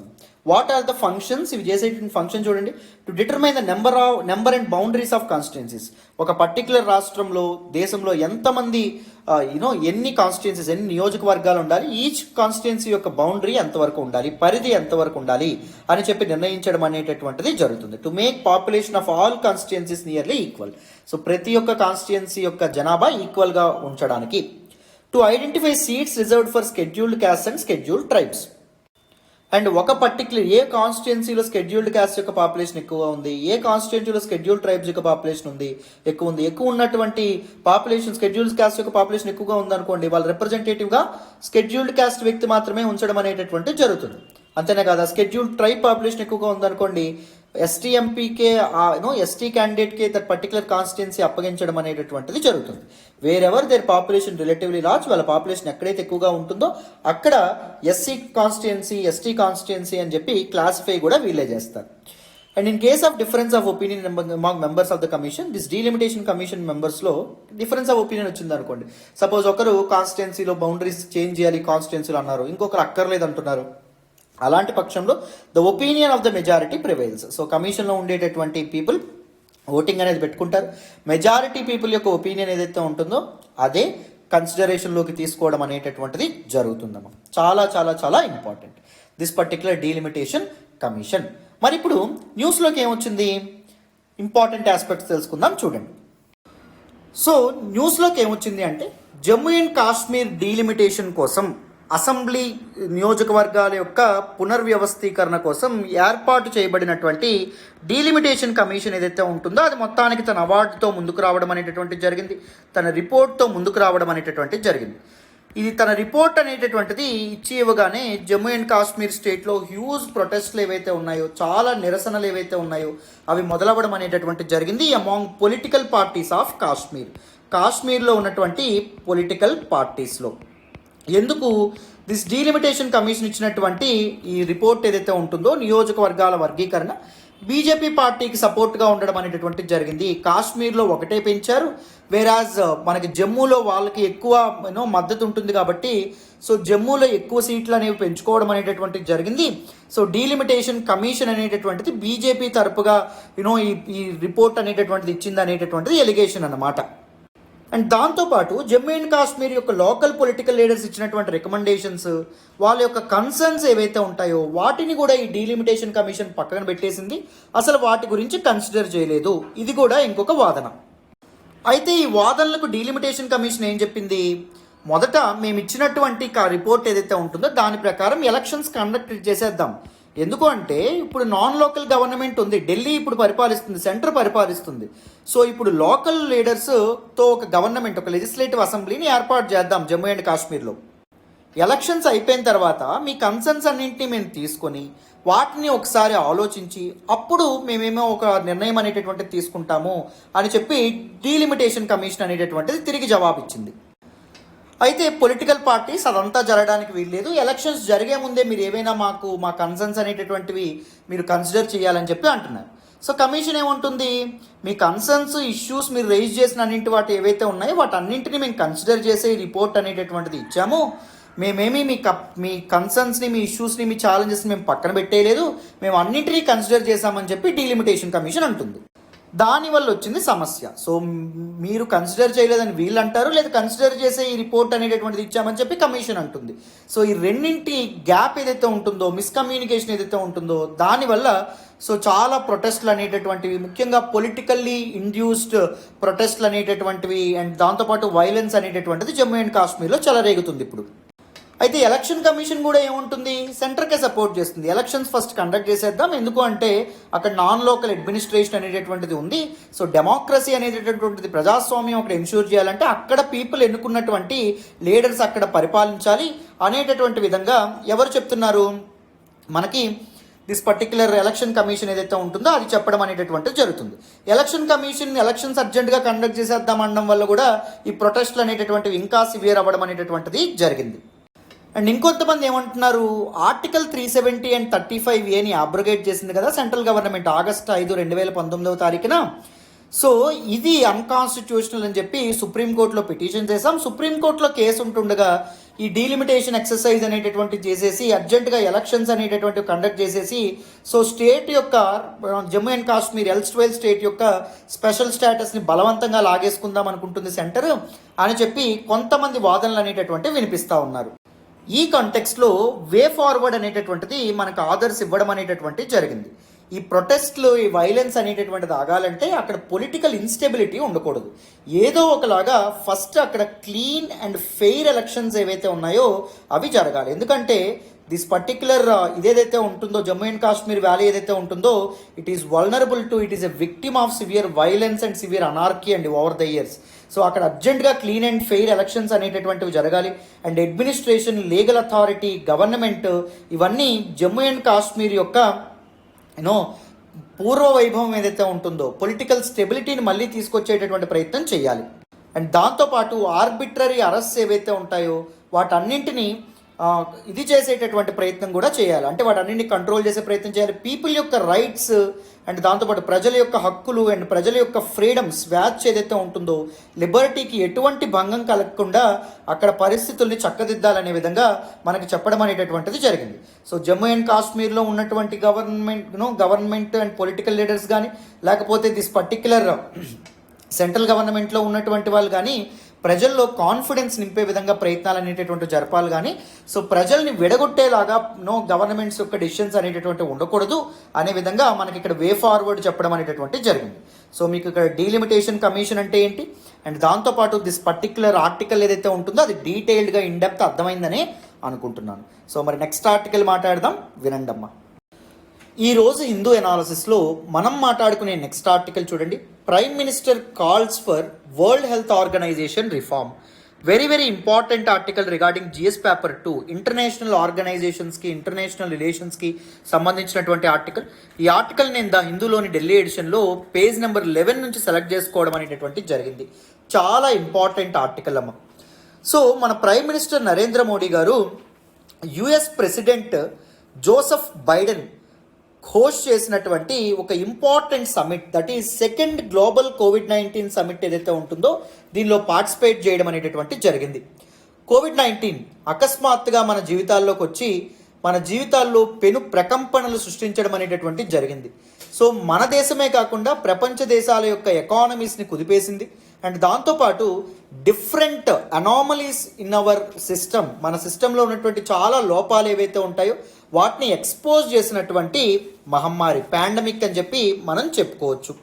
అయితే రీసెంట్గా వరల్డ్ హెల్త్ ఆర్గనైజేషన్ ఏదైతే ఉందో అది కోవిడ్ మోర్టాలిటీ డెత్స్ ఏవైతే ఉంటాయో లేదా కోవిడ్ మోర్టాలిటీ డేటా ఏదైతే ఉంటుందో అది రిలీజ్ చేయడం అనేటటువంటి జరిగింది. కోవిడ్ రిలేటెడ్ మోర్టాలిటీ అంటే కోవిడ్ కారణంగా ప్రపంచ దేశాల్లో ఎంతమంది చనిపోయారు అని చెప్పి. సో మొత్తం ఎంతమంది చనిపోయారని చెప్పారు అంటే 15 మిలియన్ పీపుల్ చనిపోయారంటే 1,50,00,000 మంది కోవిడ్ కారణంగా ప్రత్యక్షంగా లేదా పరోక్షంగా ప్రపంచంలో చనిపోయారని చెప్పి చెప్పడం అనేటటువంటిది జరిగింది. ఇక్కడ ఇబ్బంది పెట్టేటటువంటి అంశం ఏంటంటే ఈ 1,50,00,000 మందిలో 47 లక్షల మంది భారతదేశంలోనే చనిపోయారు, ప్రత్యక్షంగా లేదా పరోక్షంగా కోవిడ్-19 కారణంగా అని చెప్పడం అనేటటువంటి జరిగింది. వేరాస్ మన గవర్నమెంట్ పార్లమెంట్కి ఇచ్చినటువంటి రిపోర్ట్ నివేదిక ప్రకారం 0.4 మిలియన్ పీపుల్ మాత్రమే చనిపోవడం అనేటటువంటిది జరిగింది. అంటే 4 లక్షలు మాత్రమే చనిపోవడం అనేటటువంటిది జరిగిందని చెప్తున్నారు. సుమారు 10 రెట్లు ఎక్కువ మంది చనిపోయారు. ఏకంగా ప్రపంచ దేశంలో టోటల్ డెత్స్లో 1/3 ఆఫ్ డెత్స్ ఇండియాలోనే జరిగాయని చెప్పడం అనేటటువంటిది సో మన గవర్నమెంట్కి చాలా కోపం తెప్పించడం అనేటటువంటిది జరిగింది. సో మన గవర్నమెంట్ కూడా చాలా స్ట్రాంగ్గా రియాక్ట్ అవ్వడం అనేటటువంటిది జరిగింది. The mathematical models followed by this World health Organization are not reliable అనే విధంగా కూడా మన ఎక్స్పర్ట్స్ అండ్ దాంతోపాటు మన రీసెర్చర్స్ ఎవరైతే ఉన్నారో వాళ్ళు చెప్పడం అనేటటువంటిది జరిగిందనమాట.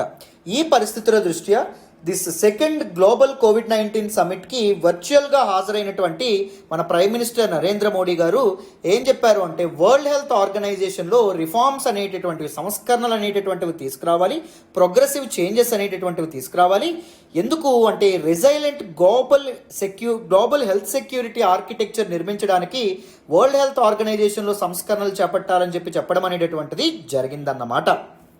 ఇండియాకి వరల్డ్ హెల్త్ ఆర్గనైజేషన్తో ఉన్నటువంటి మెయిన్ కన్సర్న్స్ ఏంటి? మొదట ఈ రిపోర్ట్ ఒకటైతే, రెండవది ఏంటి అంటే భారత్ బయోటెక్ డెవలప్ చేసినటువంటి కోవాక్సిన్కి నవంబర్ 2021 వరకు వరల్డ్ హెల్త్ ఆర్గనైజేషన్ అప్రూవల్ అనేటటువంటిది ఇవ్వలేదన్నమాట. సో దిస్ పర్టికులర్ ఇవేవైతే ఉంటాయో ఈ పర్టికులర్ కన్సర్న్స్ని ఇండియా రైజ్ చేయడం అనేటటువంటిది, ప్రొటెస్ట్ చేయడం అనేటటువంటిది జరిగింది. World health Organization director general Tedros ఈయన మాట్లాడుతూ ఏం చెప్పారు అంటే సో ప్రపంచ దేశంలో కోవిడ్-19 చాలా ఇబ్బందులు సృష్టించడం అనేటటువంటిది జరిగింది. సో అందుకే ప్రపంచ దేశాలు కదిలొచ్చి వరల్డ్ హెల్త్ ఆర్గనైజేషన్కి ఫండింగ్ అనేటటువంటిది ఇవ్వాలి. వరల్డ్ హెల్త్ ఆర్గనైజేషన్ యొక్క initiative access to COVID tools act వీటికి ఇవ్వాలి. టెస్టింగ్ అండ్ దాంతోపాటు ట్రీట్మెంట్, మేనేజ్మెంట్ వీటన్నింటికి కూడా ఫండింగ్ అనేటటువంటిది ప్రొవైడ్ చేయాలని చెప్పి పిలుపునివ్వడం అనేటటువంటిది జరిగింది. అండ్ ఇండియాస్ కంట్రిబ్యూషన్ కూడా ఇమెన్స్ అనే విధంగా మన ప్రైమ్ మినిస్టర్ నరేంద్ర మోడీ గారు చెప్పారు. ఇండియా 90% ఆఫ్ ఇట్స్ అడల్ట్ పాపులేషన్కి వ్యాక్సినేషన్ అనేటటువంటి సక్సెస్ఫుల్గా కంప్లీట్ చేయడం అనేటటువంటిది జరిగింది.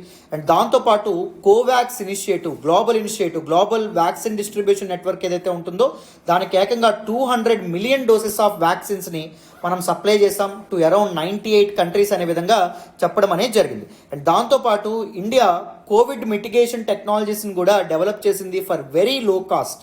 కోవిడ్ టెస్టింగ్కి, ట్రీటింగ్కి అండ్ దాంతోపాటు డేటా మేనేజ్మెంట్కి ఇండియా చాలా కంట్రిబ్యూట్ చేసి ప్రపంచ దేశాలకి ఆదర్శనీయంగా నిలిచిందనే విధంగా మనకి చెప్పారన్నమాట. సో ఇక్కడ మనం గుర్తుపెట్టుకోవాల్సింది ఏంటి అంటే so India's contribution in the mitigation of COVID-19 గురించి మీరు రాయాలి. డైరెక్ట్గా మీరు ప్రైమ్ మినిస్టర్ నరేంద్ర మోడీ గారి స్పీచ్ నుంచే మీరు మెజర్స్ అనేటటువంటి రాయొచ్చు. అండ్ దాంతోపాటు challenges in World health Organization, India face చేసినటువంటి ఛాలెంజెస్ కూడా మీరు రాయొచ్చు అన్నమాట. అర్థమైందా? Very important article. డీటెయిల్గా ఈ ఆర్టికల్ కూడా మీకు అర్థమైందని అనుకుంటున్నాను. మరి నెక్స్ట్ ఆర్టికల్ మాట్లాడదాం, వినండి. ఈరోజు హిందూ ఎనాలిసిస్లో మనం మాట్లాడుకునే నెక్స్ట్ ఆర్టికల్ చూడండి. Gotabaya appoints Ranil as Sri Lankan prime minister. Very important article regarding GS paper 2 international రిలేషన్స్కి సంబంధించినటువంటి ఆర్టికల్. మన నైబరింగ్ కంట్రీ అయినటువంటి శ్రీలంక ఏదైతే ఉంటుందో అది సివియర్ ఫినాన్షియల్ క్రైసిస్ని ఫేస్ చేయడం అనేటటువంటి జరిగింది రీసెంట్ టైమ్స్లో. మీ అందరికీ తెలుసు శ్రీలంక ఫేస్ చేస్తున్నటువంటి ఎకనామిక్ క్రైసిస్ ఏదైతే ఉంటుందో దానికి గల కాజెస్, రీజన్స్ నేను చాలాసార్లు మన హిందూ అనాలిసిస్లో మాట్లాడాను. అండ్ దాంతోపాటు సురేష్ సార్ కూడా ఒక సెపరేట్ ఎక్స్ప్లెయిన్డ్ వీడియో కూడా చేయడం అనేటటువంటిది జరిగింది కదా. సో శ్రీలంకన్ యొక్క ఫారిన్ డైరెక్ట్ ఇన్వెస్ట్మెంట్స్ ఏవైతే ఉంటాయో అవి ఆగిపోవడం అనేటటువంటిది జరిగింది. అండ్ దాంతోపాటు ఫారిన్ ఎక్స్చేంజ్ రిజర్వ్స్ ఏవైతే ఉంటాయో ఇవి కూడా కంప్లీట్గా జీరోకు రావడం అనేటటువంటిది జరిగింది. ఇంపోర్ట్స్ని అంటే దిగుమతులు ఏవైతే ఉంటాయో ఇంపోర్ట్ బిల్స్ని ఫినాన్స్ చేయడానికి డబ్బులు కూడా లేనటువంటి పరిస్థితి ఏర్పడడం అనేటటువంటిది జరిగింది. ఈ దృష్ట్యా ఇన్ఫ్లేషన్, ద్రవ్యోల్బణం, వస్తువుల యొక్క ధరలు ఏవైతే ఉన్నాయో అవి చాలా ఎక్కువ మొత్తంలో పెరగడం అనేటటువంటిది జరిగిందమ్మా. రైట్. సో ఈ పరిస్థితుల దృష్ట్యా వైలెన్స్ అనేటటువంటిది రైజ్ అవ్వడం అనేటటువంటిది జరిగింది. సో శ్రీలంకన్ ప్రైమ్ మినిస్టర్ అయినటువంటి మహిందా రాజపక్స ఎవరైతే ఉన్నారో ఆయన ప్రైమ్ మినిస్టర్ పదవికి రాజీనామా చేయడం అనేటటువంటిది కూడా జరిగింది. సో మొత్తానికి ఇతని యొక్క తమ్ముడైనటువంటి అంటే ప్రైమ్ మినిస్టర్ రాజీనామా చేసినటువంటి ఇతను ఎవరైతే ఉన్నారో ప్రైమ్ మినిస్టర్ ఎవరైతే ఉన్నారో మహిందా రాజపక్స తమ్ముడు ప్రెసిడెంట్గా ఉన్నారు. గొటబాయ రాజపక్స. ఆయన ఎవరిని ప్రైమ్ మినిస్టర్గా నియమించడం అనేటటువంటిది జరిగిందంటే రనిల్ విక్రమసింఘే ఎవరైతే ఉన్నారో అతన్ని ప్రధానమంత్రిగా నియమించడం అనేటటువంటిది జరిగిందన్నమాట. సో దిస్ ఎకనమిక్ క్రైసిస్ ఏదైతే ఉంటుందో, ఈ పొలిటికల్ ఇంపాస్, పొలిటికల్ ఇన్స్టెబిలిటీ మధ్య సో ప్రైమ్ మినిస్టర్, ప్రధానమంత్రి పగ్గాలను ఈయన స్వీకరించడం అనేటటువంటిది జరిగింది. హీఈస్ ఆఫ్ 73 years old, 73 ఏళ్ల వయసు ఉన్నటువంటి వ్యక్తి, and is known as a great visionary leader in Sri Lanka. 6వసారి ప్రైమ్ మినిస్టర్ పదవి ఏదైతే ఉంటుందో పదవిని స్వీకరించడం అనేటటువంటిది జరిగింది ఈయన. మొత్తానికి చూద్దాం, మన నైబరింగ్ కంట్రీ ఆర్ శ్రీలంక ఈ ఎకనమిక్ క్రైసిస్ నుంచి మొత్తానికి బయటపడుతుందో లేదో, ఈయన ఆ విధమైనటువంటి పాలసీస్ తీసుకొస్తారో లేదో. సో బెటర్ అడ్మినిస్ట్రేషన్ అనేటటువంటిది, గవర్నెన్స్ అనేటటువంటిది లేకపోతే ప్రజల జీవితాలు అతలాకుతలం అయిపోతాయని, బెటర్ పాలసీ మేకర్స్ లేకపోతే ప్రజల జీవితాలు అనేటటువంటివి చాలా ఘోరాతి ఘోరంగా తయారవుతాయని చెప్పడానికి శ్రీలంక అనేటటువంటిది ఒక కేస్ స్టడీగా, ఒక ఉదాహరణగా మనకు ఉపయోగపడుతుందని చెప్పి మనం చెప్పుకోవచ్చు. శ్రీలంక నుంచి ఇండియా కూడా చాలా లెసన్స్ అనేటటువంటిది నేర్చుకోవాలి అనే విధంగా మనం ఈ ఆర్టికల్ని అర్థం చేసుకోవచ్చు. So this is all about this particular article. మరి నెక్స్ట్ ఆర్టికల్ మాట్లాడే ప్రయత్నం చేద్దాం, వినండి. ఈరోజు హిందూ ఎనాలిసిస్లో మనం మాట్లాడుకునే నెక్స్ట్ ఆర్టికల్ చూడండి. Retail inflation quickens to an almost 8-year high at 7.8%. Very very important article regarding GS paper 3 నాన్న. ఎకానమీకి సంబంధించినటువంటి ఆర్టికల్, చాలా ఇంపార్టెంట్ ఆర్టికల్. ఈ ఆర్టికల్ని నేను ద హిందూలోని ఢిల్లీ ఎడిషన్లో పేజ్ నెంబర్ 1 నుంచే సెలెక్ట్ చేసుకోవడం అనేటటువంటి జరిగింది. The biggest challenge that Indian economy is facing now is inflation. Inflation అంటే ద్రవ్యోల్బణం. Over a period of time వస్తువుల యొక్క ధరలు అనేటటువంటివి పెరిగినట్టయితే దాన్ని ఇన్ఫ్లేషన్ అంటాం. Inflation will always be a threat to economy. ఆర్థిక వ్యవస్థకి అది ఒక పెద్ద థ్రెట్ అనే విధంగా మనం చెప్పుకోవచ్చు.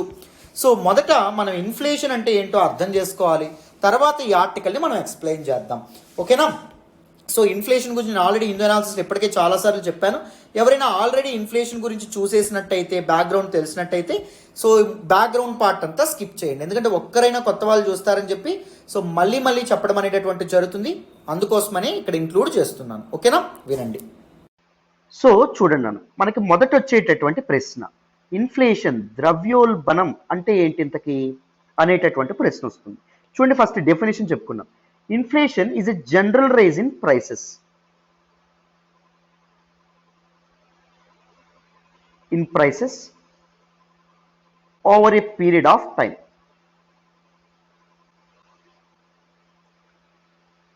సింపుల్ గా చెప్పాలంటే ధరలు పెరగడాన్నే మనం ఇన్ఫ్లేషన్ అనేటటువంటి పేరుతో పిలుస్తాం. ధరలు ఈ రోజు పెరిగి మళ్ళీ రేపటి తగ్గిపోతే దాన్ని ఇన్ఫ్లేషన్ అంటామా? దాన్ని అన్నం. అర్థమైందా? ఎందుకంటే over a period of time ఆ ధరలు ఏవైతే ఉంటాయో అవి కొనసాగుతూ ఉండాలి. సపోజ్ వినాయక చవితి రోజు మనకి కొబ్బరికాయలు ఏవైతే ఉంటాయో కొబ్బరికాయల కాస్ట్, వినాయక చవితి ముందు రోజు కొబ్బరికాయల కాస్ట్ పెరుగుతుంది. అంత మాత్రాన దాన్ని మనం ఇన్ఫ్లేషన్ అంటామా? అనం. ఎందుకంటే డిమాండ్ ఉంటుంది కాబట్టి, అందరూ తీసుకుంటారు కాబట్టి అప్పటికప్పుడు మార్కెట్ అనేది అరేంజ్మెంట్స్ చేస్తుంది. అంత అర్థమైందా? ఆర్టిఫిషియల్ రైజ్ ఇన్ ప్రైసెస్ ఏవైతే ఉన్నాయో దాంతో ముందుకు వెళ్ళడం అనేది జరుగుతుంది. దాన్ని మనం ఇన్ఫ్లేషన్ అంటామా? ఇన్ఫ్లేషన్ అనం. సో ఇన్ఫ్లేషన్ అనేది it is a threat to economy అని చెప్పి మనం చెప్పుకోవచ్చు. ఒక ఆర్థిక వ్యవస్థకి ఇది చాలా పెద్ద దెబ్బను కలగజేస్తుంది అని చెప్పి మనం చెప్పుకోవచ్చు. ఎందుకు సార్ అంటే చూడండి, when the general price level raises, price level rise అవ్వడం అంటే ఇప్పుడు ఏం చెప్పుకున్నాం? ఇన్ఫ్లేషన్ అనేది పెరగడం. వస్తువుల తాలూకా ధరలు పెరిగితే దాన్ని ఇన్ఫ్లేషన్ పెరగడం అంటాం. అప్పుడు ఏమవుతుంది?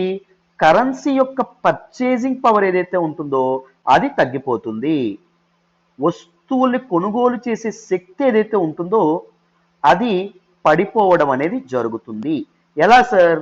సింపుల్ గా చెప్పేశారు. చూడండి, ఇప్పుడు మనకి 2021 ఉంది. 2021లో ఒక డైరీ మిల్క్ చాక్లెట్ ధర 10 రూపాయలు అనుకోండి. మీ దగ్గర 100 రూపాయలు ఉన్నాయమ్మా. 100 రూపాయలకి మీకు ఎన్ని డైరీ మిల్క్ చాక్లెట్లు వస్తాయి? 10 వస్తాయి. ఎప్పుడు? 2021లో. 2022లో ఇన్ఫ్లేషన్ అంటే ఏం చెప్పాము? రైజ్ ఇన్ ప్రైసెస్ అని చెప్పాము. ఇప్పుడు ఒక చాక్లెట్ ధర సపోజ్ ప్రైస్ రైజ్ అవ్వడం కదా, 20 రూపాయలు అయింది అనుకోండి. అదే 100 రూపాయల కాగితానికి మీకు ఇక్కడ ఎన్ని వస్తున్నాయి? మనకి చాక్లెట్లు 5 వస్తాయి. సో 2021లో అదే 100 రూపాయల కాగితము మీకు 10 చాక్లెట్లను తీసుకొస్తే, డైరీ మిల్క్ చాక్లెట్లని, 2022లో అదే 100 రూపాయల కాగితం 5 చాక్లెట్లని తీసుకురాగలుగుతుంది. సో కరెన్సీ యొక్క ఏమైంది? పర్చేసింగ్ పవర్ ఏదైతే ఉంటుందో అది సిగ్నిఫికెంట్ గా తగ్గడం అనేది జరిగింది. దట్ ఈజ్ ఎ థ్రెట్ అని చెప్పి మనం చెప్పుకోవచ్చు.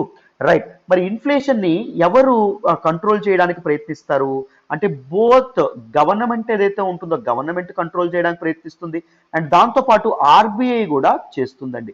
ఆర్బీఐ ఇన్ఫ్లేషన్ టార్గెటింగ్ చేస్తుంది అంటే ఇన్ఫ్లేషన్ కొంత శాతం మాత్రమే ఉండాలి. ఆర్బీఐ ప్రకారం 4% మాత్రమే ఇన్ఫ్లేషన్ అనేది ఉండాలి. అంటే ఈ రోజు ₹100 ఉన్నటువంటి ఒక వస్తువు ధర నెక్స్ట్ ఇయర్ ఎంత అవ్వాలి? ₹104 అవ్వాలి తప్ప అంతకు మించి పెరగకూడదు. And it is a tolerance band of +or-2%. అంటే 2 to 6% మధ్యలో ఉండొచ్చు. ఎగ్జాక్ట్ 4% నువ్వు మెయింటైన్ చేయలేకపోయినా నువ్వు ఐడియల్ గా దేనికోసం కృషి చేయాలి? 4% కోసం కృషి చేయాలి. కానీ ఎగ్జాక్ట్ గా నువ్వు అది అచీవ్ చేయలేకపోయినా 2 to 6% మధ్యలో నువ్వు ఇన్ఫ్లేషన్ ఏదైతే ఉంటుందో దాన్ని ఉంచేటటువంటి ప్రయత్నం చేయాలి. And now let us try to understand different types of inflation. So inflation లో ఉన్నటువంటి వేరు టైప్స్ ఏవైతే ఉన్నాయో వాటిని ముందు మనం డిస్కస్ చేసే ప్రయత్నం చేద్దాం. జాగ్రత్తగా వినండి. ఫస్ట్ ఏంటి అంటే demand pull inflation.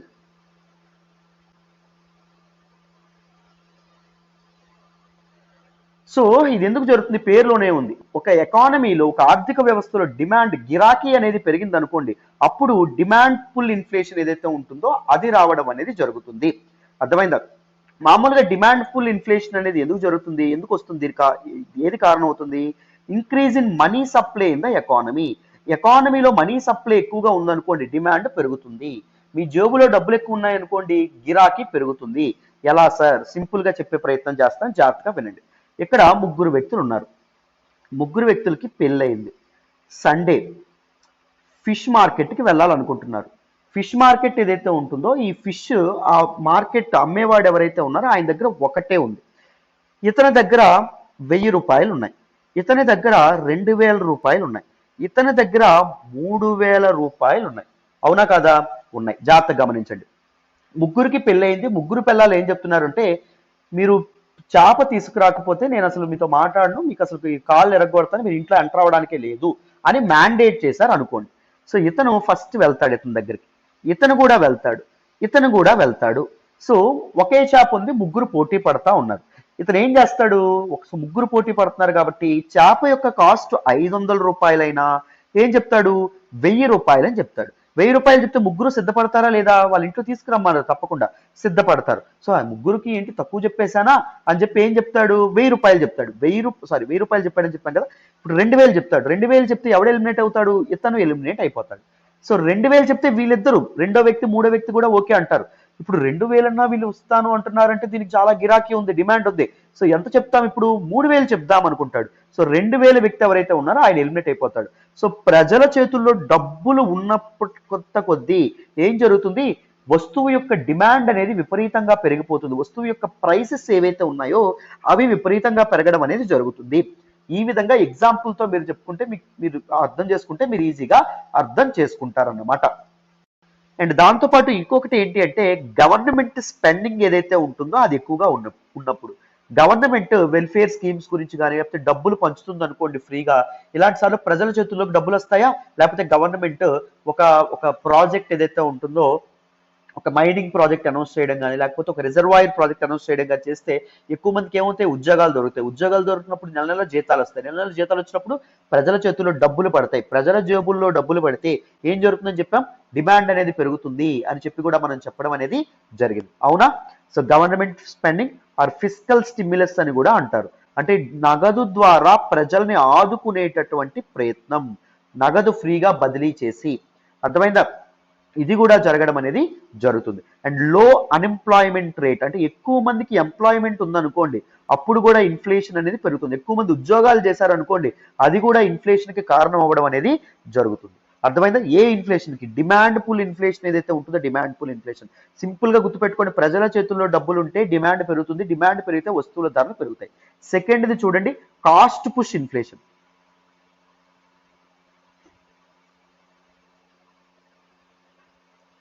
Cost push inflation ఎందువల్ల రావడం? సింపుల్ గా చెప్పాలంటే కాస్ట్ అనేది పెరుగుతుంది. వస్తువు తయారీకి పట్టేటటువంటి కాస్ట్ ఏదైతే ఉంటుందో ఇన్పుట్ కాస్ట్ ఏదైతే ఉంటుందో అది పెరుగుతుంది. ఇన్పుట్ కాస్ట్ పెరిగితే నువ్వు అవుట్పుట్ కాస్ట్ పెంచవా? తప్పకుండా పెంచుతావు. అంటే నువ్వు ఒక సబ్బు తయారీ చేయడానికి ₹10 అయింది అనుకోండి, ₹15 చెప్తావు సబ్బు ధర.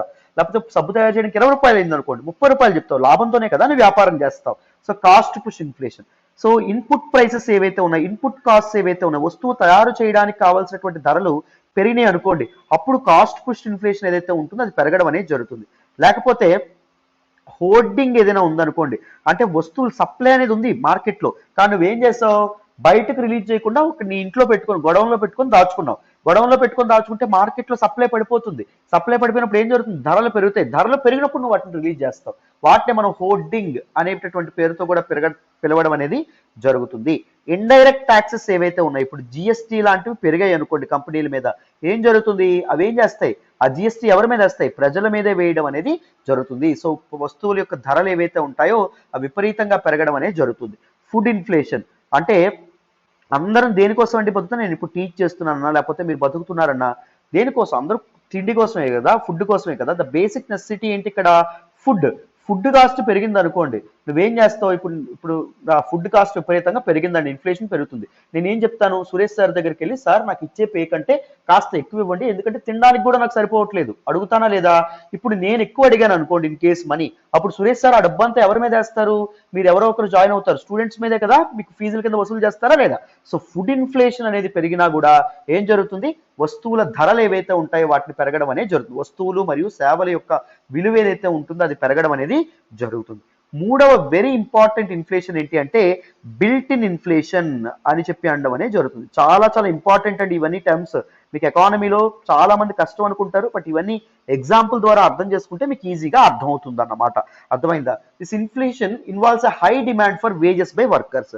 సో ఇప్పుడు సపోజ్ నేనే వర్కర్ని, ఎల్టీఎక్స్ క్లాసెస్లో ఒక ఎంప్లాయీగా పనిచేస్తున్నాను. నేను ఇప్పుడు నాకు శాలరీ పెంచండి అని గట్టిగా అడిగాను అనుకోండి, ఏం జరుగుతుంది, మీ ఫీజులు అనేవి తప్పకుండా పెరుగుతాయి. ఎందుకంటే సురేష్ సార్ కూడా నష్టానికి చేయలేరు కదా, నష్టానికి కోర్సులు అనేవి సేల్ చేయలేరు కదా, తప్పకుండా లాభం వేసుకుంటారు. ఆ లాభం ఎవరి నుంచి, మీకు ధరలు ఎవరికి పెంచుతారు, స్టూడెంట్స్ మీద ఆ భారం పడడం అనేది జరుగుతుంది. కన్జ్యూమర్ మీద పడుతుందా లేదా, పడుతుంది. రైట్. సో దీన్ని మనం బిల్ట్ ఇన్ ఇన్ఫ్లేషన్ అనేటటువంటి దీంతో పిలవడం అనేది జరుగుతుంది. What are different remedies for inflation. So inflation తగ్గించడానికి కానీ లేకపోతే ఇన్ఫ్లేషన్ మరీ తక్కువగా ఉన్నప్పుడు కాస్త సెట్ చేయడానికి కానీ government and RBI follows two important aspects. RBI ఏం ఫాలో అవుతుందంటే మానిటరీ పాలసీని ఫాలో అవ్వడం అనేది జరుగుతుంది. అంటే ఇంట్రెస్ట్ రేట్స్ ఏవైతే ఉన్నాయో వాటిని కరెక్ట్ చేస్తుంది. గవర్నమెంట్ ఏం చేస్తుంది, ఫిస్కల్ పాలసీని ఫాలో అవుతుంది. నేను ఏం చెప్పాను, ప్రజల చేతుల్లో డబ్బులు ఎక్కువగా ఉన్నాయనుకోండి, డిమాండ్ పెరుగుతుంది, ఇన్ఫ్లేషన్ పెరుగుతుంది అని చెప్పాను. ఇప్పుడు ఇన్ఫ్లేషన్ కట్టడి చేయాలంటే ఏం చేయాలి, గవర్నమెంట్ కానీ ఆర్బీఐ కానీ ప్రజల జేబుల్లోంచి డబ్బులు తీసుకోవాలి. ప్రజల జేబుల్లోంచి డబ్బులు తీసుకోవాలంటే ఏం చేస్తుంది ఆర్బీఐ మానిటరీ పాలసీ కింద, ఇంట్రెస్ట్ రేట్స్ ఏవైతే ఉన్నాయో వాటిని పెంచేస్తుంది. బ్యాంకులు ఎలా వర్క్ చేస్తాయో తెలిస్తే మీకు అర్థమవుతుంది. బ్యాంకులు డిపాజిట్లు సేకరిస్తాయి, లోన్లు అనేవి ఇస్తాయి. డిపాజిట్ల మీద బ్యాంకు 5% అనేది వసూలు చేస్తే లోన్ల మీద బ్యాంకు 8% తీసుకుంటుంది. రిమైనింగ్ 3% బ్యాంకుకి ప్రాఫిట్ అవుతుంది. దాన్ని ఎకనామిక్ టర్మ్స్ లో స్ప్రెడ్ అనేటటువంటి పేరుతో పిలుస్తాం. అంతేనా. సో ఇక్కడ ఏం చేస్తుందని చెప్పాం, ఇంట్రెస్ట్ రేట్స్ పెంచుతుంది అని చెప్పాం.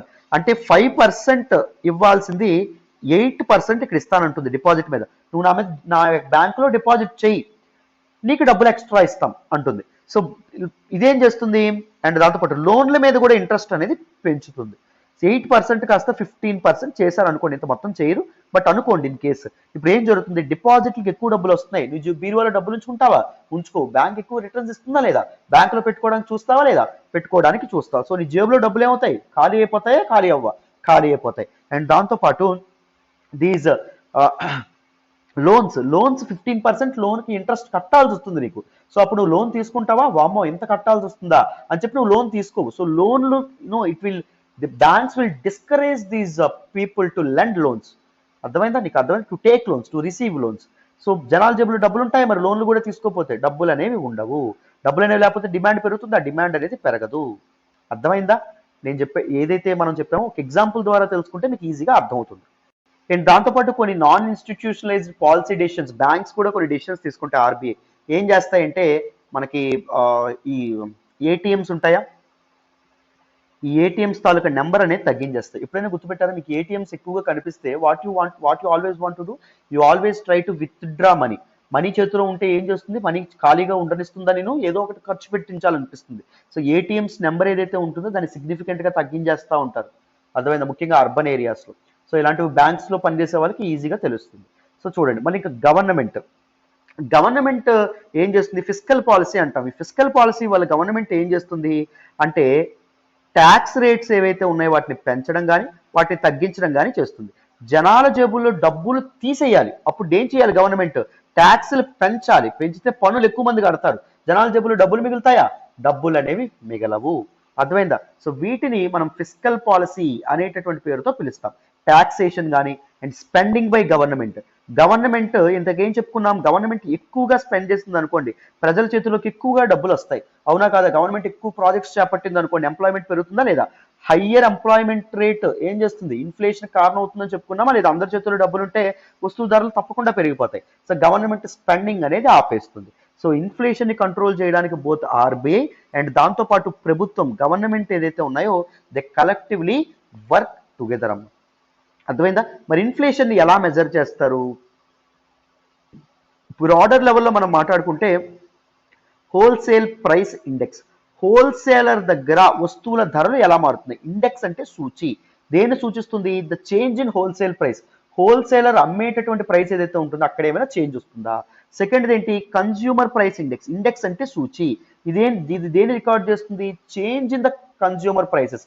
సో వినియోగదారుడు కొనేటటువంటి ధర దగ్గర ఏవైనా చేంజెస్ అనేవి ఉన్నాయా, దీన్ని బేస్ చేసుకొని ఇన్ఫ్లేషన్ ఏదైతే ఉంటుందో ఇన్ఫ్లేషన్ ఇవ్వడం అనేది జరుగుతుంది.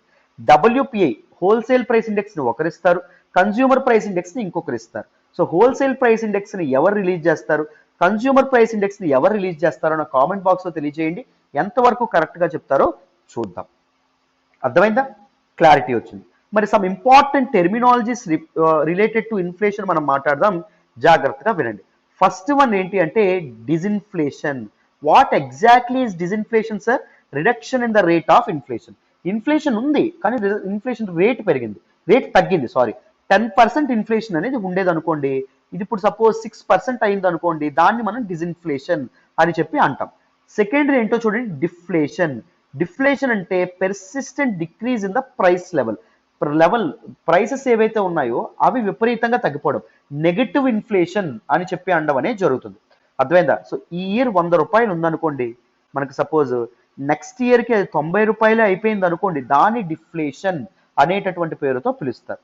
ఇన్ఫ్లేషన్ ఏదైతే ఉందో వస్తువుల ధరలు విపరీతంగా పడిపోవడం, సింపుల్ గా చెప్పాలంటే ఎగ్జాక్ట్ ఆపోజిట్ టు ఇన్ఫ్లేషన్.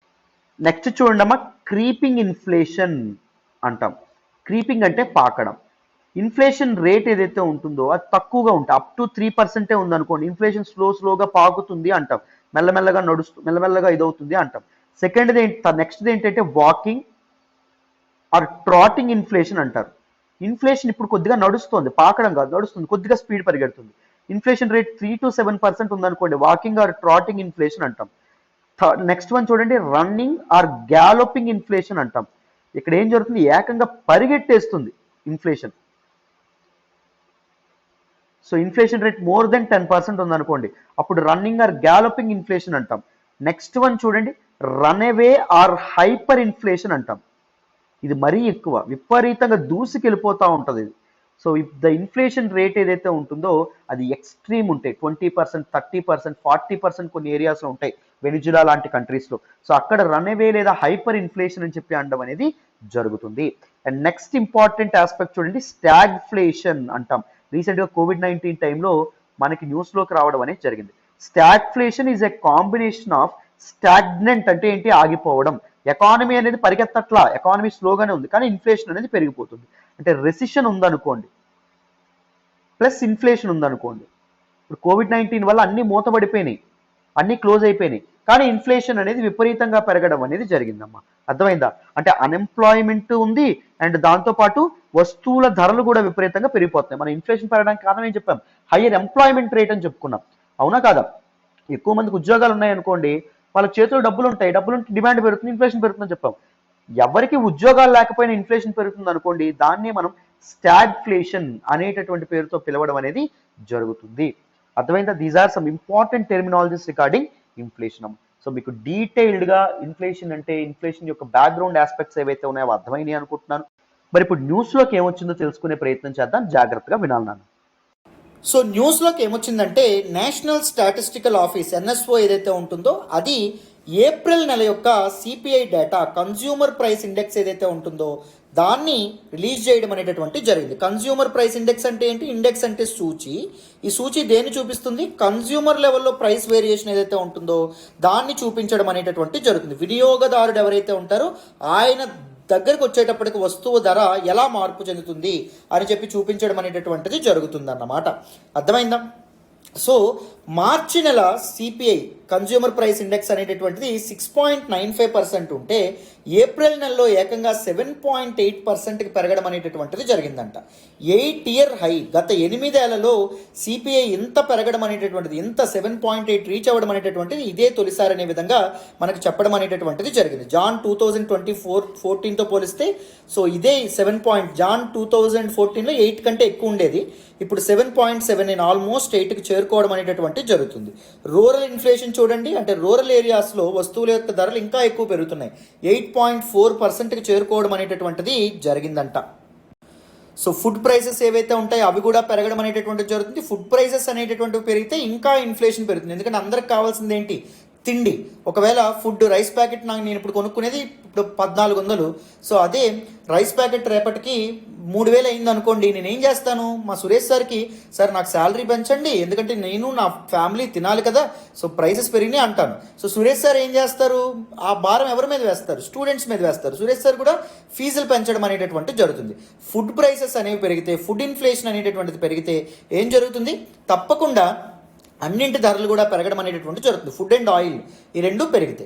అర్థమైందా? ముఖ్యంగా రష్యా యుక్రెయిన్ క్రైసిస్ వల్ల చాలా కంట్రీస్లో దిస్ ఇన్ఫ్లేషన్ అనేటటువంటిది రైజ్ అవుతూ ఉండడం అనేటటువంటిది జరిగింది. ఎందుకంటే క్రూడ్ ఆయిల్ అండ్ దాంతోపాటు దిస్ పర్టికులర్ సీరియల్స్ యొక్క ఎక్స్పోర్ట్ ఏదైతే ఉంటుందో అది అటువైపు నుంచి ఆగిపోయింది కాబట్టి. సో వరల్డ్ మార్కెట్లో సప్లై తగ్గిపోయింది, డిమాండ్ పెరిగింది, ప్రైసెస్ కూడా అలాగే స్కై రాకెట్ అవ్వడం అనేటటువంటిది జరిగింది. ఆ విధంగా మీరు అర్థం చేసుకోవాలన్నమాట.